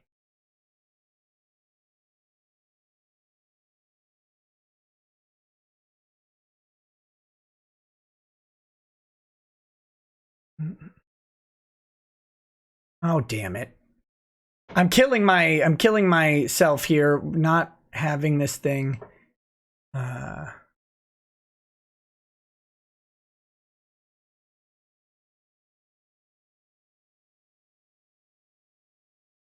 All right, give me 1 second. Do we care? I don't know if we care. I kind of care now. Hold on.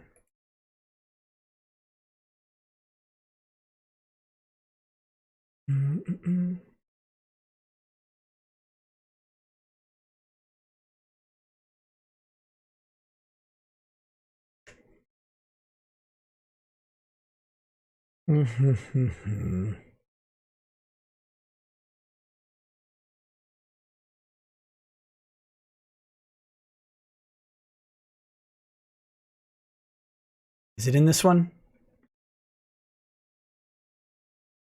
Here we go. Okay.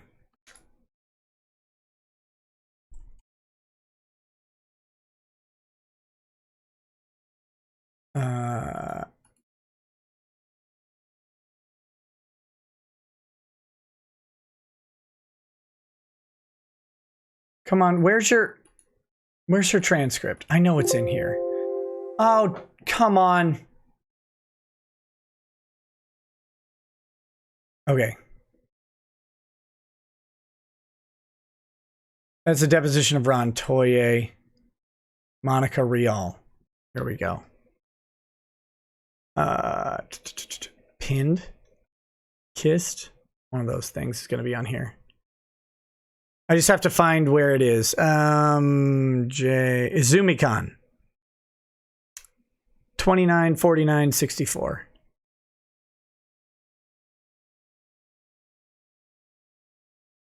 So 64. Got this one.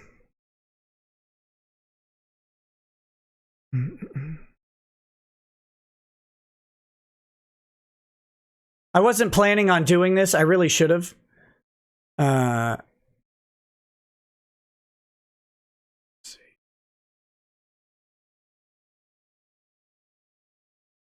Here we go. Okay, so this is it.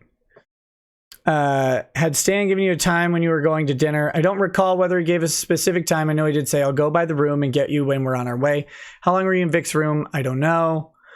How did Stan know to knock the door of Vic's room and not yours? Because we said it'd be in Vic's room. All right.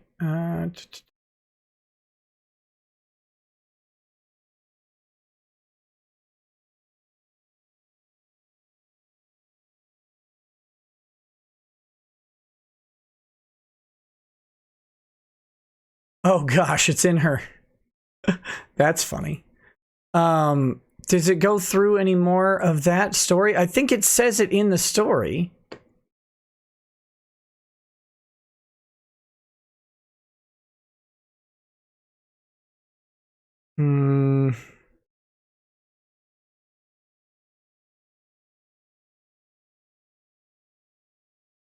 Let's see.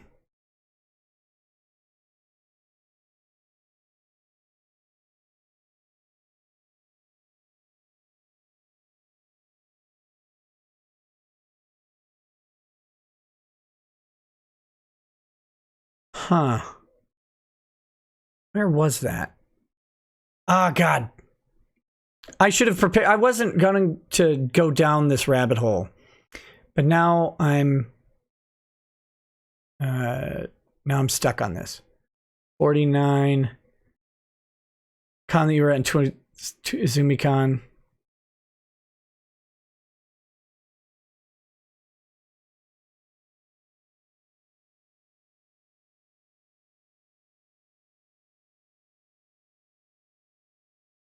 See. Surprising we've never heard from Raleigh Pickens, right? Let's see. Didn't tell Ron about it, even though she tells Ron about everything. Damn. I swear it's in the deposition. Maybe it's not. Maybe it's in Ron's version. I don't remember. It's been too damn long. I'll find it and go over it next time. This is getting to be ridiculous. I did Control F on a ZumiCon. It's not, it's in Monica's. Oh, we'll try it. We'll try Went Along. Okay, I'm with it.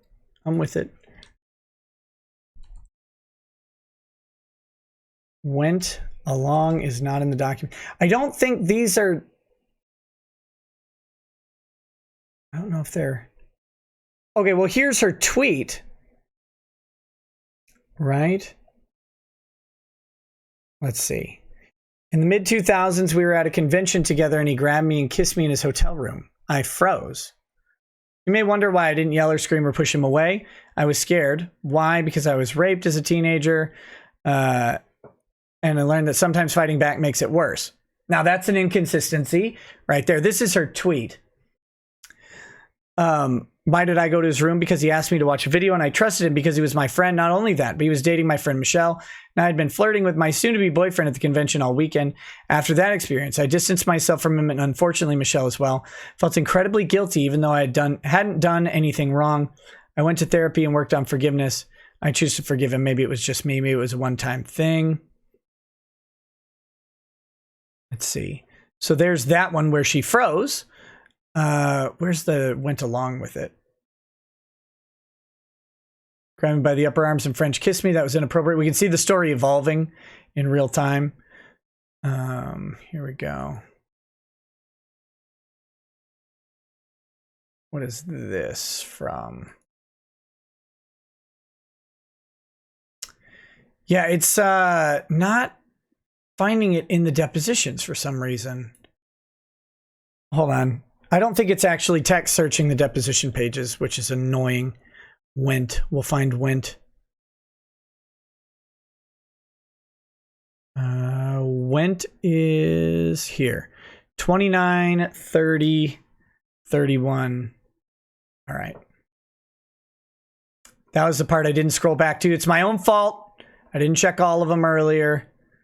29. Let's see. Here's the 2007 one. Thanks, chat. Well, I related to her that I went to a convention called a ZumiCon in 2007, that Vic and I were both guests there, that the whole weekend I had spent flirting with a gentleman named Raleigh Pickens, and Vic would come and join us on occasion, kind of didn't seem to realize that we were doing our little flirting thing. And Sunday, when they all left, Standall in the convention chair had said, you know, we're going to I'll go to dinner with the staff and we'd like for you guys to go. And we agreed. Then Vic said, hey, can you come by my hotel room? There's something I want to show you. Can't recall exact. I think it was the Full Metal Fantasy film that he had done, his fan film.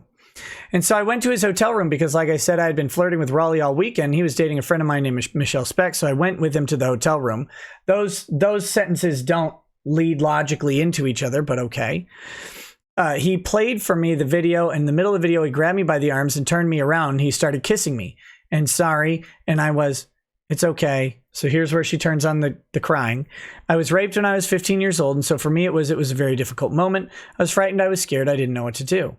When I was 15, I had fought back, and that didn't end well for me. So I just kind of went along with it. knowing that any minute Stan was going to come to the door. And he kept kissing me and kind of pushed me back onto the bed, and it actually got on top of me. And I still have like a very visual, like a nightmare actually, that feeling of looking at the door and thinking, how do I get out of this? Like, how do I get out of there without ruining the friendship that we'd had? That should be your last concern at this point. The trust that we had built, which would have been shattered already. And then Stan came to the door.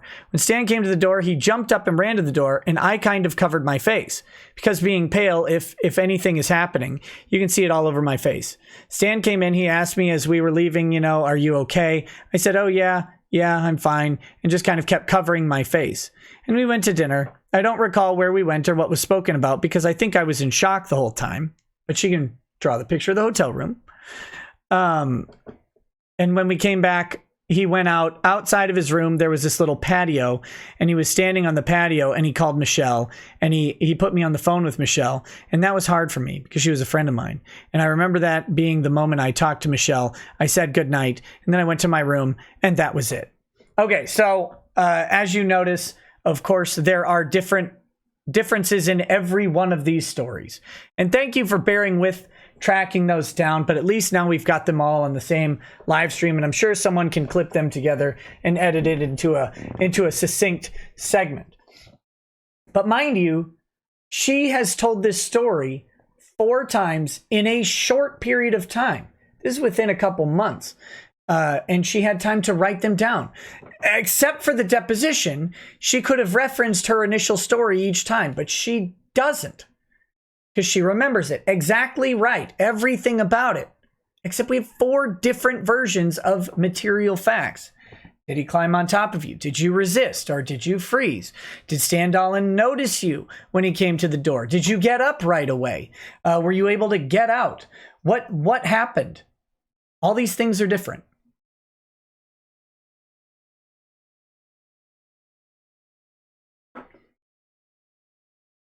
Well, we'll see if we get to the Ken Jennings post. I think Ron hates Ken Jennings. But here we go. Let's get back to this. Let's get back to this horrific voice. Oh, there are a couple chats I should probably get to real quick. I apologize. I apologize for my disorganization. Again, it was impromptu. I wasn't planning on actually going through all 4 stories, but I was thinking.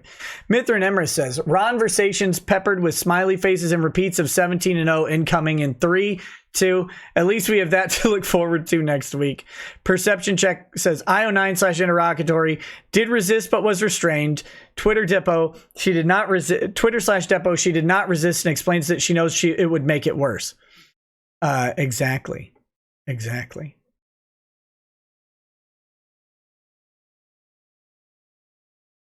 Here we go.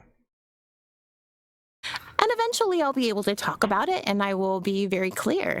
But right now it's like, there's only so much that I can say about it, and I can't, and I won't give any of the trolls the time of day because it's just not worth it. Why can't you say anything about it? Why are you unable to talk about it? What happened? She was all about talking about it. Oh, was it the fact that every time you talked about it, the story was different and people pointed it out, and so now you can't because you'll probably tell a different story the next time? I'm guessing. No. But eventually it'll be nice to be able to say, hey, so remember when they told you that this happened? Well, here's what actually happened, and here's the receipts. Fucking show the receipts. That's all we want. Show the receipts. Everybody's been begging for the receipts. By the way, we begged for the receipts before you were sued. All of us just wanted, from February to April, we asked for the receipts. You weren't being sued then. You could have probably not been sued if you have what you claim to have. The problem is you don't. And you're just hoping everybody forgets.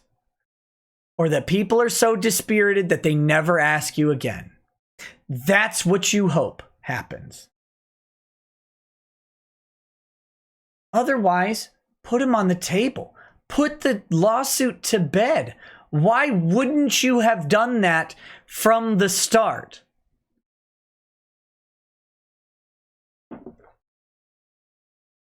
Eventually, I'll be able to talk about it. You can talk about it now. You've been talking about it. Nothing ever stopped you from talking about it. And you did. You did talk about it. And every time you talked about it, it was different. Because that's the thing, is that all of these people that are lying about us seem to forget that, you know, I have documents and documentation and stuff that shows that they're lying. Mm-hmm. So... About what? Monica, Pumpkin, when we look, as we just did, at your 4 versions of this story and point out that there are differences, that's not lying. That's the documents and receipts that you provided. They're from you. What magical miracle thing are people lying about that you're suddenly going to be able to correct the record on with the documents that you haven't been able to produce till now? You had discovery. You could have shut this down even harder, but you didn't. Why? Why would you wait? You've already won, right? 17-0. You've already won. Why not just put it on the table? It can't be introduced at appeal. Are you worried you might not win? Yeah, it's like, but you know, go ahead and believe who you want to believe. I get it. Yeah. I don't think you get it. I'm pressing X to doubt on you getting it. That's not seeming to occur here. You getting it is not a thing. Not a thing that's going on, because you don't seem to like that people don't believe you. But here, let's, this is the last segment. It was really bad for a while. And even still now, it's mostly just if Funimation posts something or Sentai or whatever, there'll be some people on there. I think most of them are bots anyway. Bots! They're still thinking they're bots! Who is making all of these bots? Bots cost money. Who is funding the... They figured it out. Shit. Guys, the GoFundMe, it's paying for all the bots. All of the bots. That's what the GoFundMe actually did. It's the bots. We flew straight to Russia with the GoFundMe money, and we're like, comrade, we need lots of bots, okay? We need bots to talk about Fat Lady. We need Fat Lady to be always in distress. Every time Funimation posts, we want bots all over. Okay, comrade, you do it. Sergey will help. Like, what was the plan? What world do these people live in? Well, it must just be bots. No, the likelihood of you encountering a bot on a subject like this especially is low. And you can usually tell when it's a bot because it's called a bot. And it says like, GoFundMe boosting bot. Boost your GoFundMe by $600,000 if you just follow these simple steps and have us retweet it. Whatever. Those are bots. The people you're interacting with are people. Dehumanizing them and calling them a bot is not going to help you or change the fact that they exist. Where is the funding coming for the bots? God, I wish I knew where to buy bots. I would buy all the bots. I'd buy 1 million bots just to screw with them. Just to ratio Funimation on every post, right? That would be funny to me, by the way. That'd be hilarious. If we could ratio every single post of Funimation with the power of by the power of Bot Skull. Like what world do these people live in?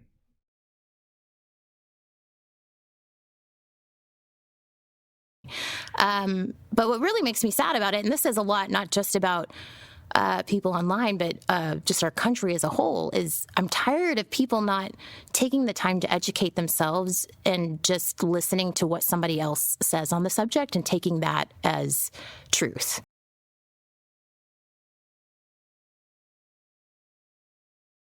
That's why we put the documents on the screen and read every word. You know who hasn't done that, Monica? You haven't done that. You've never gone through the actual documents, word by word, line by line. We have. Basically all of them. All of them. No one should ever just take what I say as truth.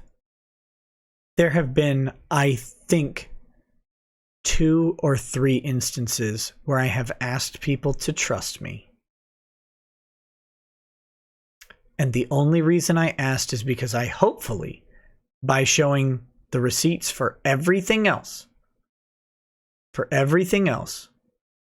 have built up that trust. But I've only asked people to trust me when I know that when push comes to shove, I can back it up. And I still tell people, look, I understand if you don't want to believe this right now, because I can't show you this thing right now for the privacy of someone else. That has happened.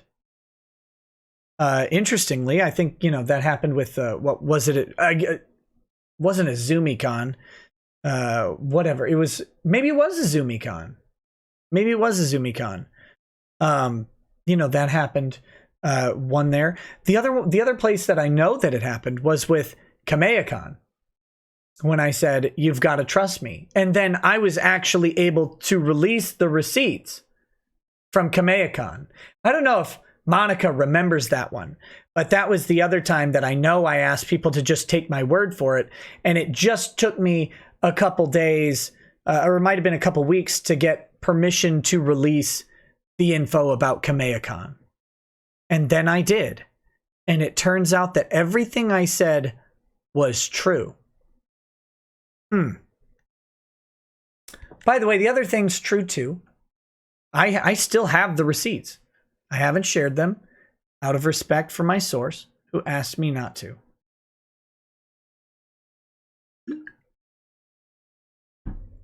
But what's a few receipts amongst friends?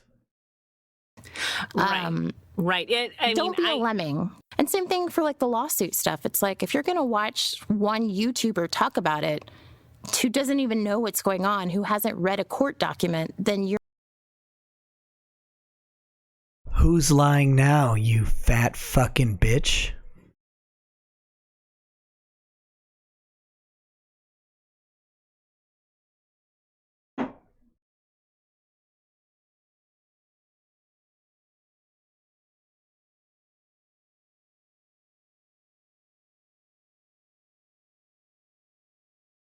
Not only do I read them all, Monica, I read them on stream with the document visible. If I happen to jumble a word or two, or truncate a sentence, you can tell it's up on screen. All of them. Every court document. We've gone through all of them. We found nothing. This is beautiful. Beautiful. It is a flat out lie, doing exactly what she is accusing me of doing. Me and others. I mean, I don't know if she's talking about me. I don't know if Monica's talking about me here. Maybe she's talking about someone else. I mean, must be. Maybe it's Comics Hut or something. Or Animat. I don't know. Maybe she's not talking about me. But to flat out say, 1, don't know what's going on, that's untrue. 2, hasn't read a court document. I mean, the first one could be an opinion, right? Like, he doesn't know what's going on. Okay, fine. You disagree with me, that's okay. Hasn't read a court document. I mean, only all of them live on screen. You're only getting a very slighted side of the story. Like, Your you don't even side. know what's going on. And that's what's frustrating. That's her opinion, guys. That's it.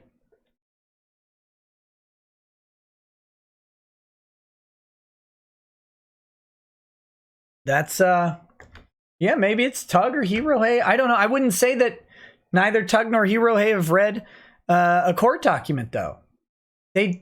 They do read them, at least sometimes. I don't know if they read them all the time. At least they used to. I don't think they're covering it so much now because the news on it is so slow and their channels focus on other things. But I know they used to go through court documents. Even if it's them, she's lying. So there you go. That's the suffering that I had to subject you guys to. I apologize. If I could have downpitched the voice by like, you know, several hertz of frequency, I would have done so to make that less irritating. Andrew Bin says, bot checking in, comrade. Make a fat lady sweat. Don't ever make a fat lady sweat. Don't do it. No, for your own sake. For your olfactory senses, don't do it. This is what we have to deal with, y'all. I mean, she is out trying to salvage the narrative. That's what she's doing. And as a reminder, we have $280,325 for Vic Kicks Back. It says, Dear Christ, Catherine Tewson, leave the PF Chang's buffet alone. Trust me, she always leaves the buffet alone. Malik Fox, and thank you. Anonymous, thank you as well. And I think we thanked Mike McCall already. Rekieta's Russian bot 50937 says in robot voice, awaiting orders, master. How shall I insult the fat lady today? Generating insult. Monica Rial is a shrieking, raging turbo thought with a voice that could make Helen Keller cry. Aw. That's bad because Helen Keller's deaf. That's the joke. It would be hard to make her cry from a sound. So there you go.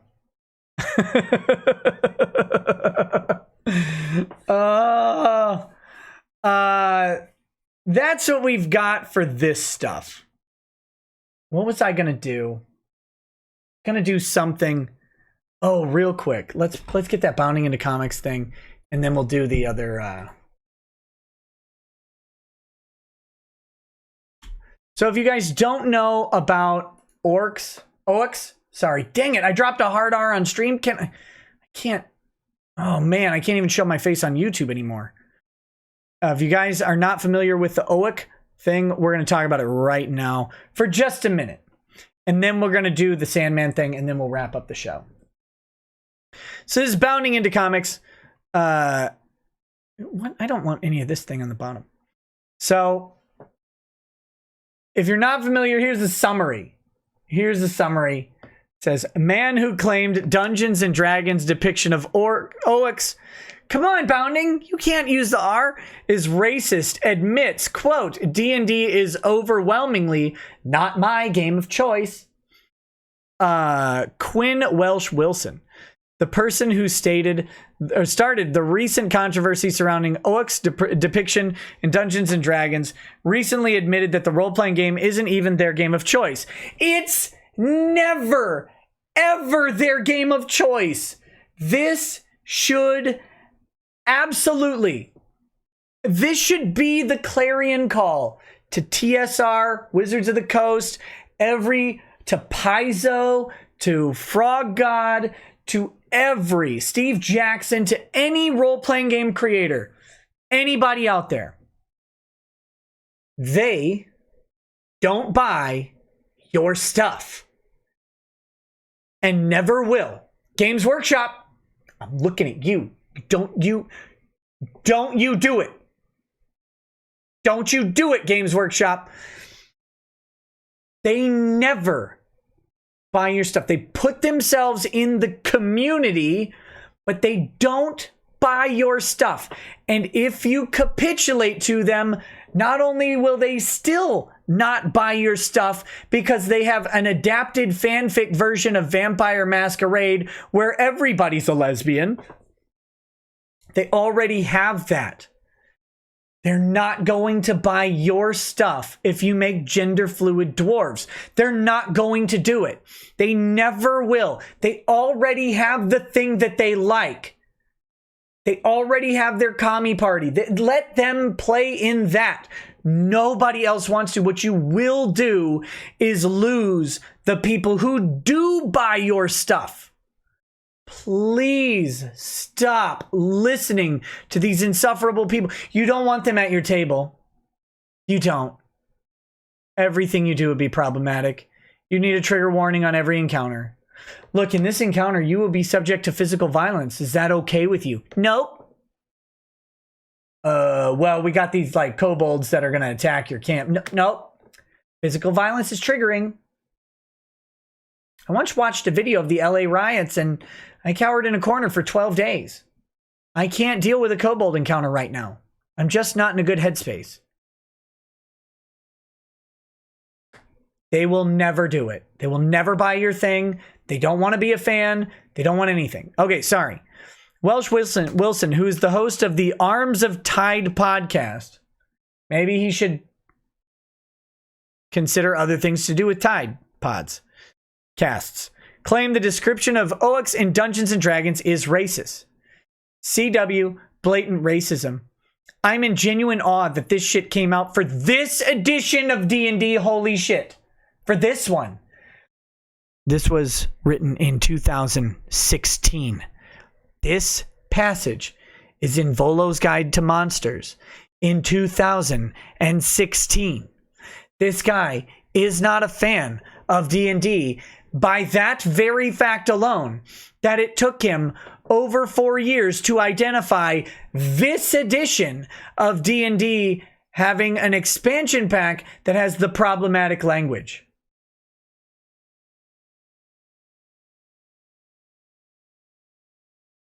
Following Welsh Wilson, a number of others, including comicbook.com, Monkey's Paw Games, Riot Games writer Dante Douglas, and others would pile on accusing Oaks of being racist. Hey, here's the thing. If you read this, let's read this real quick. Most Oaks have been indoctrinated into a life of destruction and slaughter. But unlike creatures who by their very nature are evil, such as gnolls, it's possible that an Oak, if raised outside its culture, could develop a limited capacity for empathy, love, and compassion. No matter how domesticated an Oak might seem, its bloodlust flows just beneath the surface. With its instinctive love of battle and its desire to prove its strength, an Oak trying to live within the confines of civilization is faced with a difficult task. Let me just say it. If you read that and see black people, orcs are not racist. You are. I just want to point that out. If you read that passage, it's not the game or the orc that's the racist. It's you. That's it. God, well, look at all this shit. Not only would Welsh Wilson accuse D&D description of Oaks as racism, but he would also accuse the professor of psychology, Chris Ferguson, of being a slavery defender. The accusation came after Ferguson penned a piece in Psychology Today arguing against the idea that Oaks are racist. Slavery defender is not a slur. So wait, Chris Ferguson says, and more slavery defender slurs, maybe these aren't the folks we should have dictating policy if this is the level of their discourse.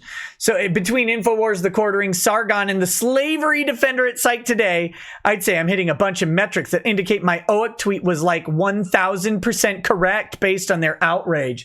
Can you imagine the tofu spilling out of this guy's pores as he says this? Andrew Freighter J says, how does one saying this fictional group that is uncontrollably racist is an allegory for blacks not inherently cause the person claiming it to be called racist themselves for making that comparison? Of course. Absolutely. Andrew Bin says the best place to hide an Oak welfare check is under his plated battle boots. There we go. But maybe more telling is that Welsh Wilson admits that D&D isn't their game of choice. Do they have to use their? Is the pronoun? They got pronouns in the bio, right? They, them, their. I'm guessing. Should we check?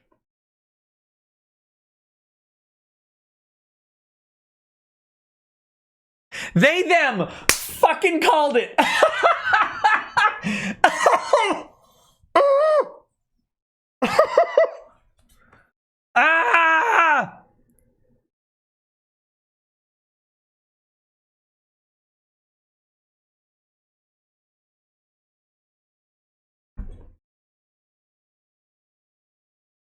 Okay, back to it. Back to it. After detailing some other critiques of D&D, Welsh Wilson wrote, "This is also why D&D is overwhelmingly not my game of choice." No, that's not it. That's not it at all. I know Fearsome Critter has made this point before. Most editions of D&D really do work best if you assume the characters are a little buffoonish and incompetent and lean into that, because that's the play experience the D20 system it often uses actually produces. It's cool when they succeed, but the game often seems to resist that at a level. This is also why D&D is overwhelmingly not my game of choice. As Twitter user @Lied15 points out, Welsh Wilson appears to be the latest in a string of individuals who decide to attack hobbies and franchises that they don't really care about in order to radically alter those hobbies and franchises in order to adhere to their vision of what they should be. Yep. And of course, the guy who started all this shit doesn't even like D&D every time. Creatives shouldn't listen to SJWs. The most true statement on the internet, no matter what industry you're in, stop listening to SJWs. Does this idiot look like he has any money to buy D&D? Does he? D&D's expensive. You buy the box set or whatever, that's $170 for a DM guide, a player handbook, and a monster manual, and some cardboard cutouts. It's $170. You add a Volo's guide, or that's $50. Xanathar's is $50. Sword Coast Adventures, $30 or $50. Like, this guy can't. Swallowsofthesouth.com. What is this? This is his Arms of Tide podcast. Do you get it? Tide podcast. This is it. Oh, God. I can't.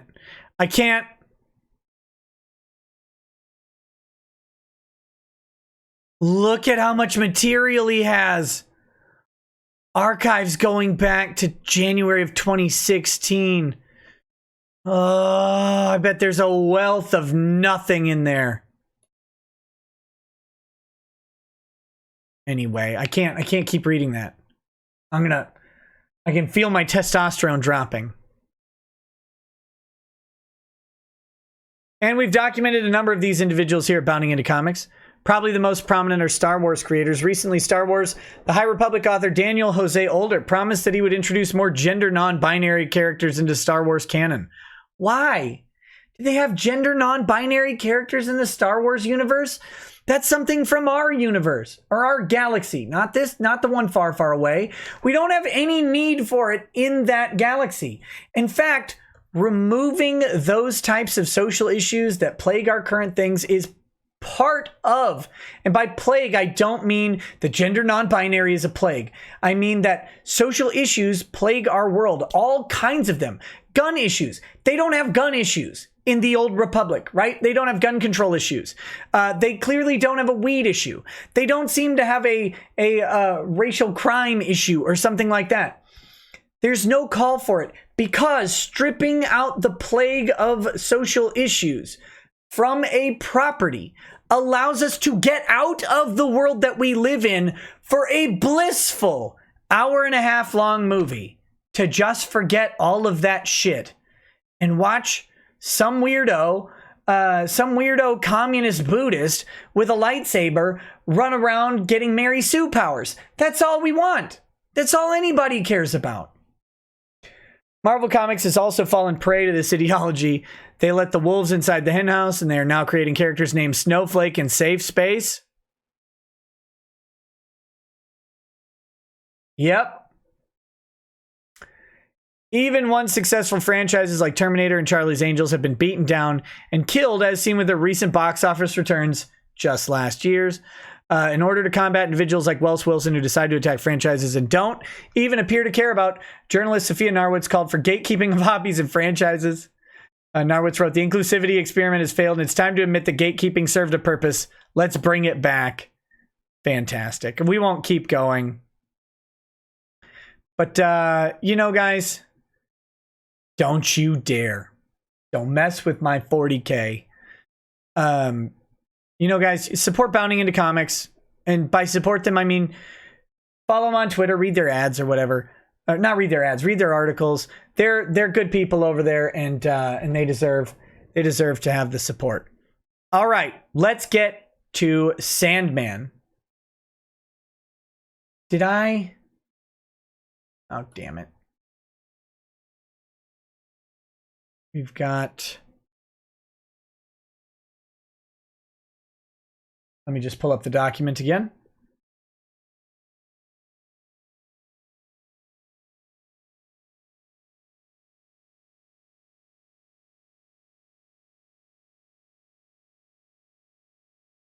Now, let's see. Did I cover this one? I did.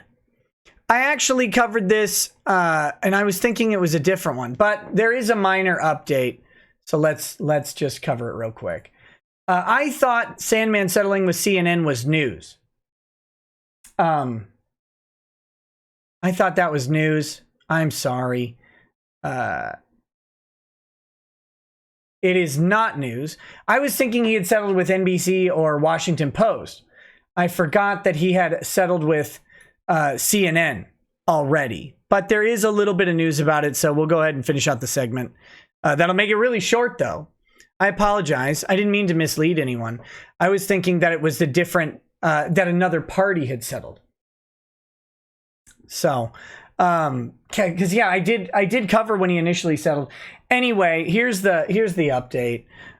They've got a status report that they've been doing on the settlement, and they've asked for extending it to July 31st. And the reason they're extending it to July 31st is to let Sandman reach the age of 18. What they were waiting on for the finalization of the settlement was actually having a conservator appointed by the court. That was supposed to happen like on March 16th. But Kentucky got a shutdown order under Andy Bashir, who basically suspended the courts and any of that interaction. So they were waiting on a conservatorship being appointed to Sandman because he was under 18. So he couldn't actually legally enter into a settlement agreement, and they didn't want his parents to enter into a settlement agreement on his behalf. What they want, for what Kentucky law requires apparently, is a conservator to be appointed by the court who can then sign on his behalf to then receive any settlement funds and then give them to him at the point where he reaches 18, and to make that settlement legally binding. So now I feel really dumb, because here I was thinking that this was a new settlement rather than the old settlement still going on. But that is what is happening. There's nothing to see here, folks. Move along. Move along. I feel bad about that. I really did mean, I really thought that there was an update and another company had folded. I forgot that CNN had already settled with him. So my bad. My apologies. I do think it's funny in context that CNN, of course, settled with Sandman for selectively editing video to make him look bad, but is now mad about Donald Trump doing that to CNN. So I stick with that.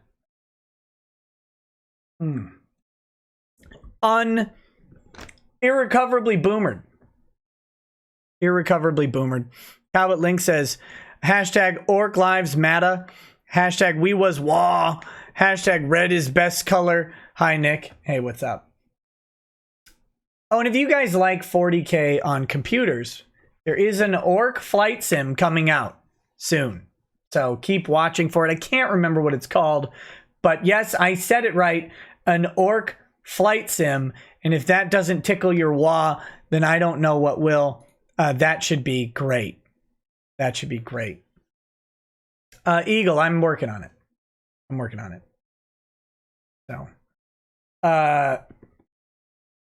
well, these are 40K orcs. 40K orcs aren't racist. Unless, are there human races that reproduce fungally? Maybe. Monica? Ron? Maybe they do. Death Squadron. Yes, thank you, Stormcrow 900. Death Squadron. That is, I'm gonna buy it. If it's multiplayer, we'll we'll be playing it on stream with people and stuff like that. So should be fun. Okay, guys, I'm going to do super chats in just a second. We're going to do super chats and close out the show in just a second. I want to announce the, I've come up with a show for the other channel that I think people might be interested in. I don't know. Feel free to leave a comment about it or to tell me in the chat right now if you like, no, idiot. For the Rekieta Media channel, I'm thinking of doing a show called The First 10 Pages, in which I will do an audio drama reading of the first 10 pages of various books. And that's it. We'll just read the first 10 pages. I'll do voices and stuff like that. And that is like the primer if you want to read various books. Or you can say, oh, look, here's this book. And we'll probably look at taking requests and stuff like that. But we'll do the first 10 pages. So we'll have Warhammer books. We'll have non-Warhammer books, sci-fi, fantasy books, other novels, whatever. We can, and I'll take proposals on it and stuff like that. So look for that coming soon. I think it'll be interesting to do. Maybe. And here's the premise. As a writing major, I know that when you submit a manuscript to a publishing house, they often will only read the first 1 to 10 pages, depending on how busy the editor's assistant is, who has to read all the manuscripts. They'll read the first 1 to 10 pages, and if they're not gripped firmly by the penis, they will just throw it away. Right? You probably won't even get a response. They'll just throw it in the dumpster. They don't care. They don't have time to read your 400-page masterpiece. So that's the premise, is I will read the first 10 pages of books, and if it's something you like, you can go buy the book. If it's not something you like, you can avoid it, or you can just laugh at me or whatever.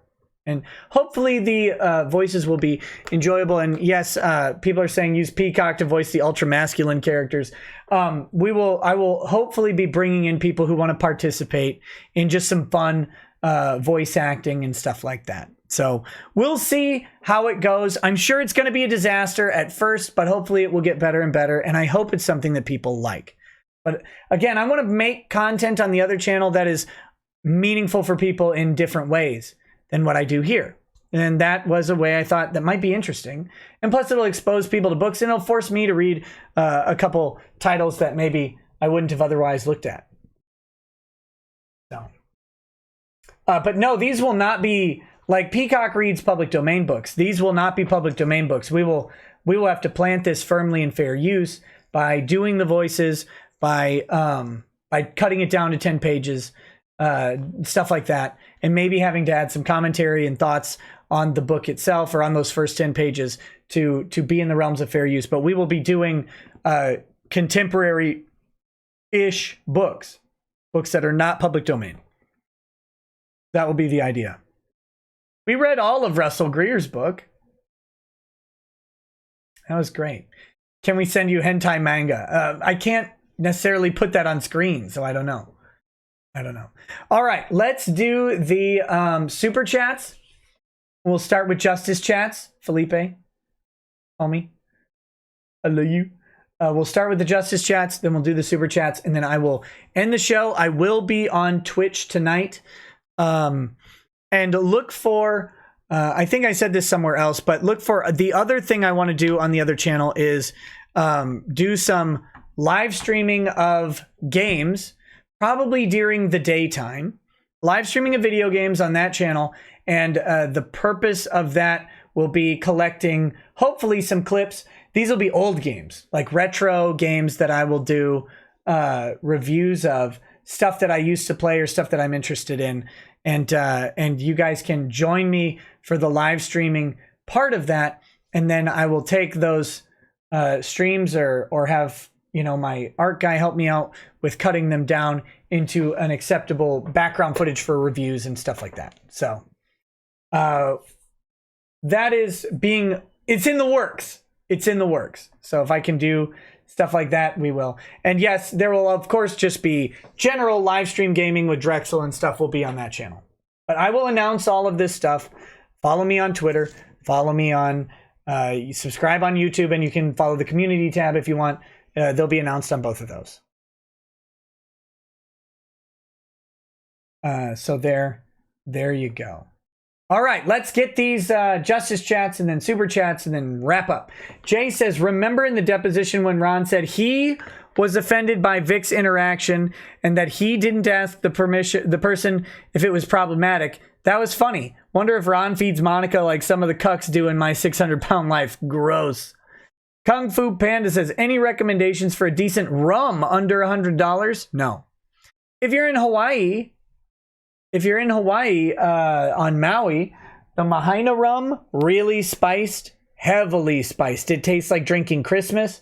Or the Kula rum, which is an organic rum made from sugarcane, is really good. That's the Ocean Vodka people. The Kula distillery is the Ocean Vodka people, if you've seen that in little globes. But the Kula stuff, I don't think they can sell that. There's 2 states they can sell it in other than Hawaii last I checked, and one of those is Texas. If you're not in Texas or Hawaii, I don't know where you can get it. So, but no, I don't really drink a lot of rum, so I don't have a lot of recommendations. Sorry. Crusader Saracen says, Neil Cuckman speaking on the second to the Last of Us. It's a video game. You gotta play it. Arnold Schwarzenegger in Commando. Bullshit. And punches him. There you go. Crusader Saracen says, Neil Cuckman. Oh boy, can't wait to abuse my employees to release this absolute turd of a wait, what the F is that? Leaker waiting in the rafters. Your worst nightmare, butthorn. McBurn! Yeah! Mercenary X says, if the black Israelites had their way, they would have all LGB and white people publicly executed. Seriously, I'm surprised Mr. Medicare didn't catch that. Also, if this thing with the cops keeps happening, I pray I'm wrong, but cops will get killed in civil war. Yeah, I pray you're wrong too. Rivox says, I'm so triggered right now. First, they take away our word, orc, and then they take away our safety, blasters, and now they assault us at convention with hugs? What next? I just can't. Literally shaking. Jay says, Real 2020, there are people in this world that have nothing better to do than to try and tear other people down. Real 2019, unfortunately, there are too many untalented, lazy, garbage people in the world. Monica wonders why people don't like her. Malik Foxen says, I was a victim of sexual assault at 9 years by distant family. I don't actually understand how traumatizing it is to talk about it after more than 10 years. I don't have an issue. I didn't freeze. I feel pride when I say I fought like a 9-year-old rabid dog. Kind of baffles me how it's always so hard to talk about it. Time healed most of that wound for me. Confirmed not on the floor in a ball, weeping and whimpering, feeling sorry for myself. And you shouldn't be. Thank you for sharing that. Thank you. Infinity says, physical, mental, and sexual assault victim here. If I collect a few more, I get a free coffee. Oh, God. I'm 29 and still have nightmares about that shit. Under no circumstance ever has telling my story caused any trauma. Monica is a soggy white vagina. Whale vagina. Ew. Ew. Super Iron Bob says, getting rid of the black spores was Monica and Ron getting an abortion. Oh, no. Gross. Ron would never get an abortion. Crusader Saracen says, I thought Comics Gate was about making and selling comics. What's with all the unceasing figotry and of calling each other out and catfighting? I don't know. I don't know. I think,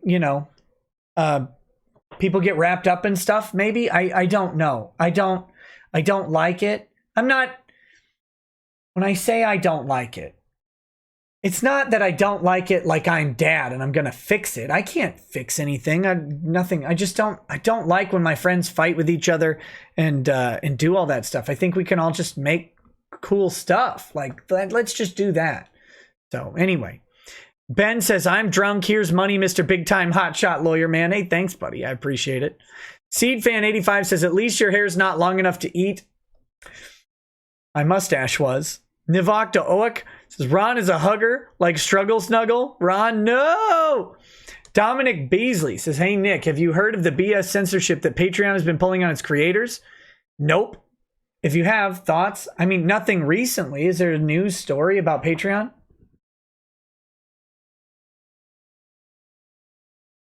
I haven't heard that. Ben says, can't speak for them, but I deserve it for my sins. Baby Man Gaming LLC says, Nick ballin' like the Maya. Ballin' like the Maya. Oh, like mayor. Maya. Angry Baneling says, I don't make you mad at all. Fight me IRL, bro. Yes, you do. Yes, you do, Angry. I'll never admit it, but you do.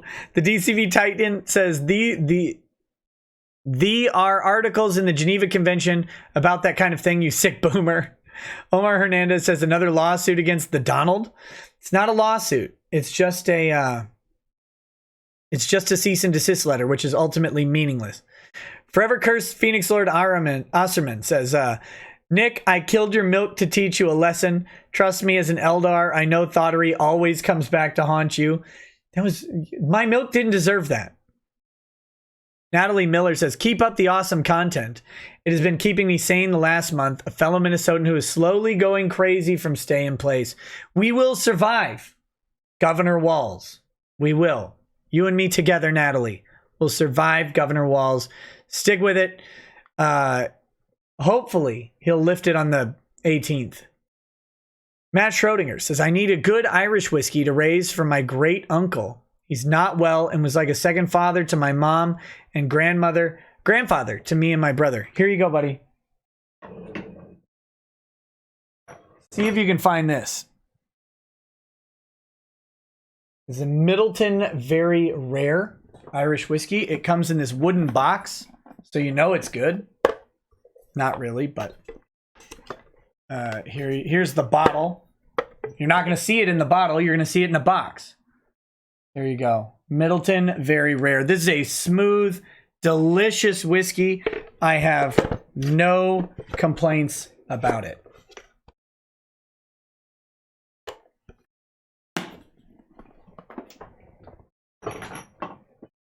That's a special occasion whiskey right there. Evan Rogers says, I really think you should give the prequels a second chance. They're better than they are given credit for. My favorite Star Wars movie, I think, is Episode 2. I know everybody says Empire, but maybe. I like Attack of the Clones. I mean, I should probably be arrested in Canada for that. But I've never really gone through and compared it to the originals. I certainly don't like the new ones. Better than they're, except for Hayden Christensen just sucks. He's just the worst actor. Just bad. Middleton is only $210 a bottle. Rick Verger. Yeah, that one's about $200 a bottle, depending on where you buy it. Given credit for as well. Watch the Clone Wars. Best, the series finale made me feel like a Star Wars fan again. We're about to watch the Clone Wars with our kids. We've been going through them one at a time. Hayden Christensen does not make the prequel. He makes the prequels worse. Oh my God. I Hate Yankees says, are you following the Duncan Lemp case? Maryland police game overed a sleeping man right next to his pregnant girlfriend during a red flag warrant. Yes, a little bit. I know things are kind of going nuts with that. I need to look into it more. People have sent me stuff about it, but it hasn't, it's just such a mess, you know? The bottle in the box is half full. It's Schrodinger's bottle. No one important says, well, if you're going to make us suffer, might as well go all the way. Direct message you a specific scene voiced by Monica Rial via Twitter. Suffer. Oh, no. No, I won't do that to you. Rage DMX 47 says, F's in the chat for that poor woman trying to run her business during these trying times.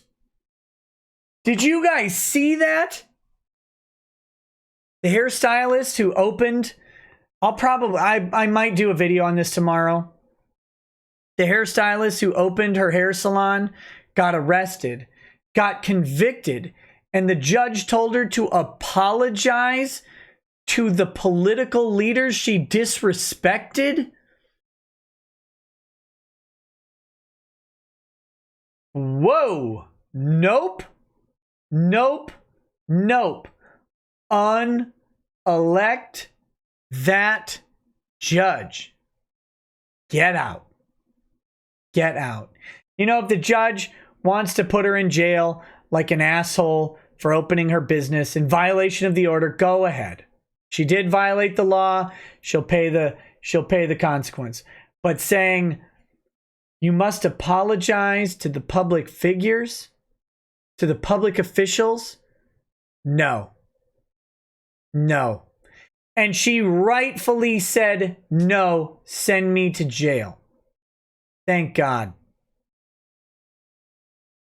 Thank God she did that. I hope that she gets her entire conviction overturned and she gets compensated for the judge trying to force her to compel her speech. I don't know that she's going to pursue it, but I really hope so. Serial Foxy says, after the bloody nose, I hope she didn't get any facial abuse.com. No. Stop it. Chonk is rocks says blame Canada.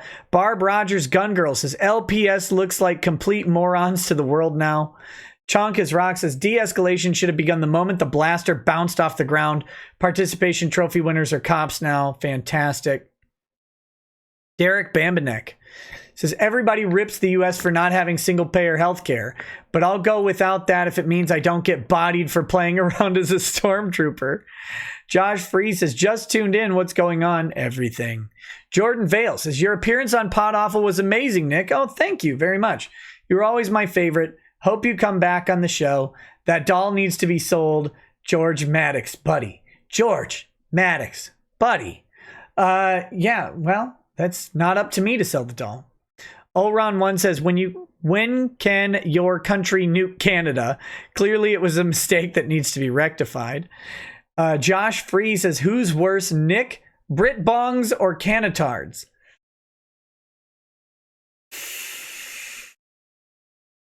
I don't know, man. I don't know. Canadians are so nice. That's the disarming part of them. Steven Alvarez says, did you already talk about Dallas salon woman being sent to jail for keeping business open? Not when you sent this, but just now, yes. Judge uses strong fascist speak on why she should be jailed. Yeah, I'm going to try and get all the audio on that and maybe do a video on that tomorrow. James Degnan says, what were they worried about? It's not like she would have been able to hit anything anyway. Yes, exactly. Rhinosaurus Rex says, I mean, hey, I didn't like the new Star Wars movies, but arresting a cosplayer is a bit excessive to express one's discontent toward them. Nocturnus says that robot from RoboCop 2 had more humanity, common sense than cops in Alberta. Which one? Not Ed209. RoboCop 2 was, what was his name? What was his name? Start with Z, right?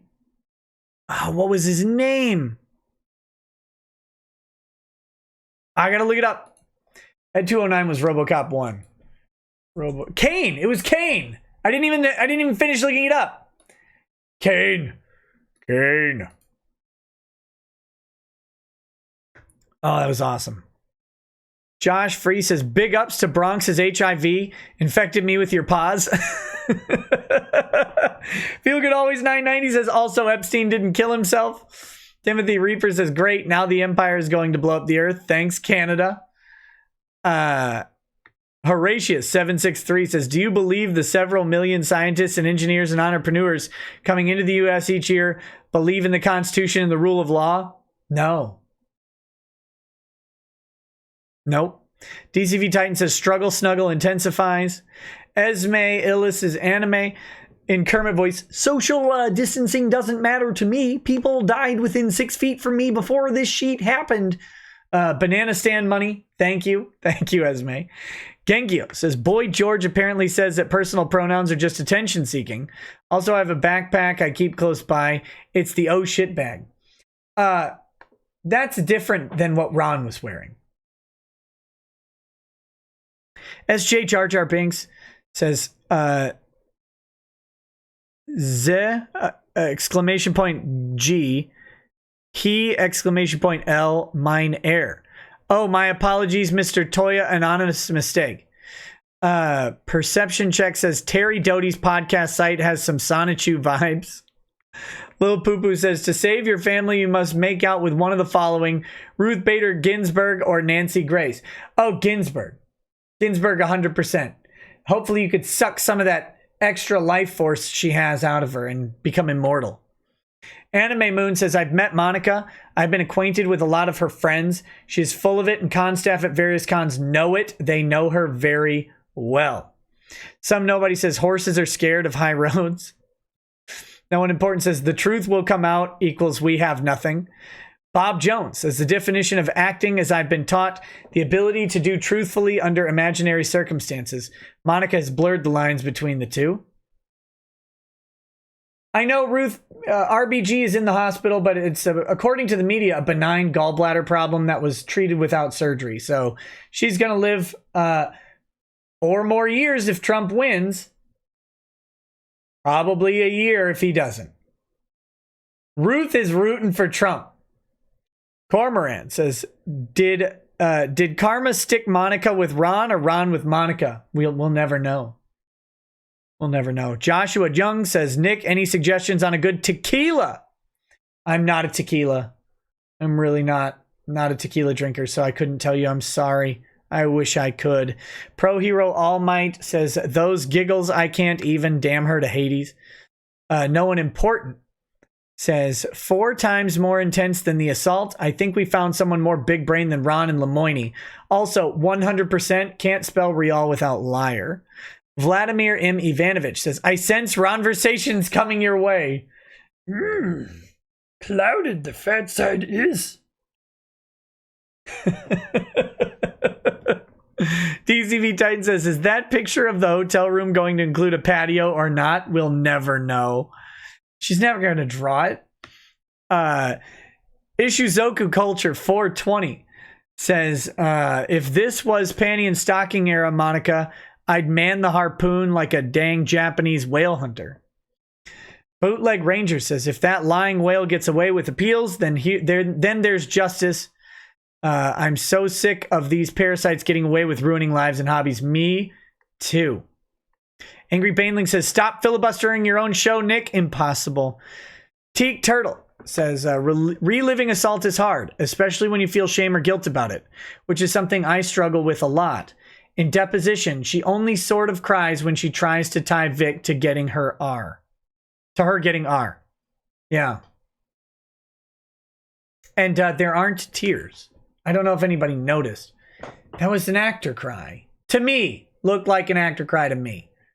Not very convincing. DZV Titan says, you going to do a video on Funimation's con? I mean, did you guys see only North Americans can participate in FunCon? FunnyCon? Funimation Con? Whatever it's called. Oh God, I hope it's just an embarrassing turnout. The problem is they'll probably double their numbers with people watching to find out how bad it is. Where's the grape drink? It's coming for the Twitch stream. Ian Woods says, a bot here. Where my pay? Sergey has run off. Well, the check isn't mailed, friend, but you know how Russian mail system works, as in it does not. DCV Titan says, and when you jumble a word or skip a line, we, the chat, give you massive loads of poop for it. Yep, absolutely. And they should. They should. Anime Moon says, I've made fat women sweat a lot. Chubby Chaser. Somebody's got to do it, buddy. And I'm glad it's you. Austin Heartless says, Russian accent. In Soviet Russia, the butts pay you. Eyes of the Wolf 101 says, roll for trigger warning. RW Bimby says, we don't buy games. We just demand you change them. That's the way it goes.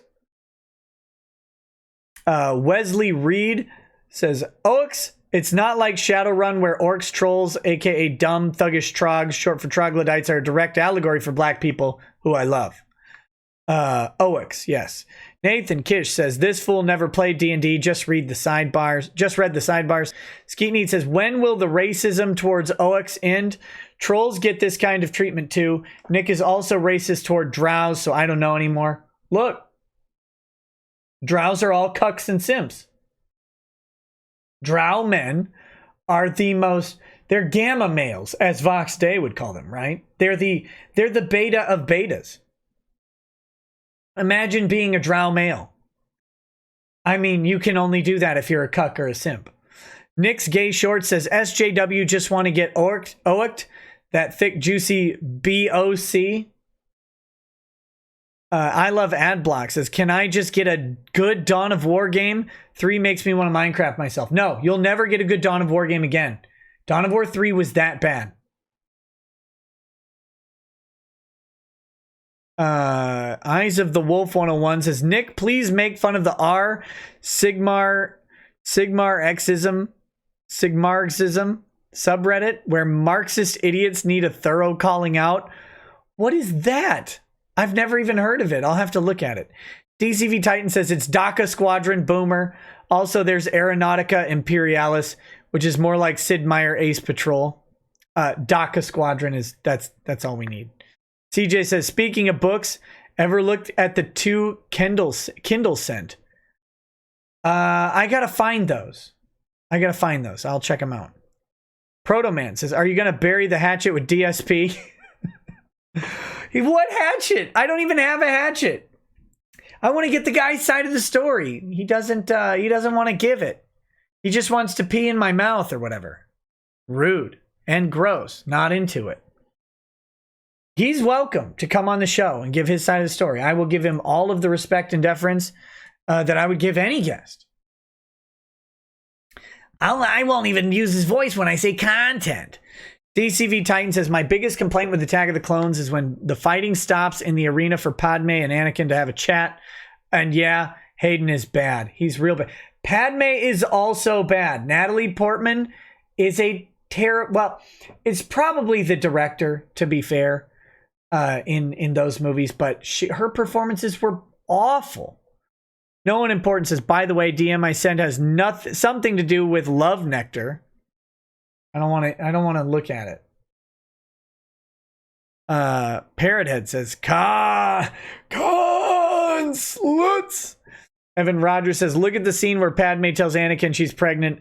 Hayden acting perfectly encapsulates the reaction of being told. Come on now, stop it. Stop. N.A. Yoda, glow in the dark, the feds are. Curious items inside says, CNN YouTuber Whitmer and China. CNN, YouTube, Whitmer and China is asshole. Dominic Beasley says, about Patreon. There was a Chinese guy that had to censor his OC on the site, but Patreon found him shilling it on Discord and Twitter and told him to stop. He didn't. RGE has more details. There you go. Yeah, I think it was the director too, Rio. I think it was the director for both her and Hayden. And that's what it is. They do a bad take and the director's like, no, that's great. And they're like, but I think that was a bad take. No, it's good. It's good. It's good. Great chemistry. Did you even pass chemistry? Yeah, that's the one with the blocks. What? Shut up. All right. Okay, guys. Okay. Evan Rogers says, I'm not kidding. That scene is really good. Well, we'll be watching it eventually. We'll be watching it. All right, guys. Thanks for hanging out today. Oh, we've got an outro for you. Thanks for hanging out today. We will have, like I said, follow on YouTube community page or on Twitter to get announcements on what show's going to look like with Drexel here, what shows we're going to do on this channel and on the other channel. Come hang out. Hang out with us. Should be a fun time. We will see you later. Come join me on Twitch if you want for some thoughtery. I haven't decided what game I'm playing. I beat Doom. I need to go back to Sekiro, but I don't want to yet. So I might play Synthetic or Streets of Rage. Again, I'm trying to get better at Streets of Rage before Drexel gets here tomorrow. So I'll probably do that, but we'll see. All right, guys. Thanks for hanging out tonight. Hope you have a good night. I will talk to you soon. Peace. Peace. Oh, his lady is fair, and she handles herself with the grace of one who has borne many children. As the wife of a lawman, she makes sure that he has the time and the place to provide for them there. So pour out an art bag, a bow, more of love rug. The spirits flow as the ones who get get unemployed. So pour out a glass for the tea, post on Twitter as we hear Lost Planning tonight. From the white shores of Nam to the hills of Glenlivet, there's no one who explains the law better than Nick. So pour out a glass for the ones who have passed to make the law what we are now. Oh, the guests are all planet folks from Doug T to Drexel. They bring their perspective and spice to the mix. But the reason we're here and the one that we cheer is the one who is showcasing us his career.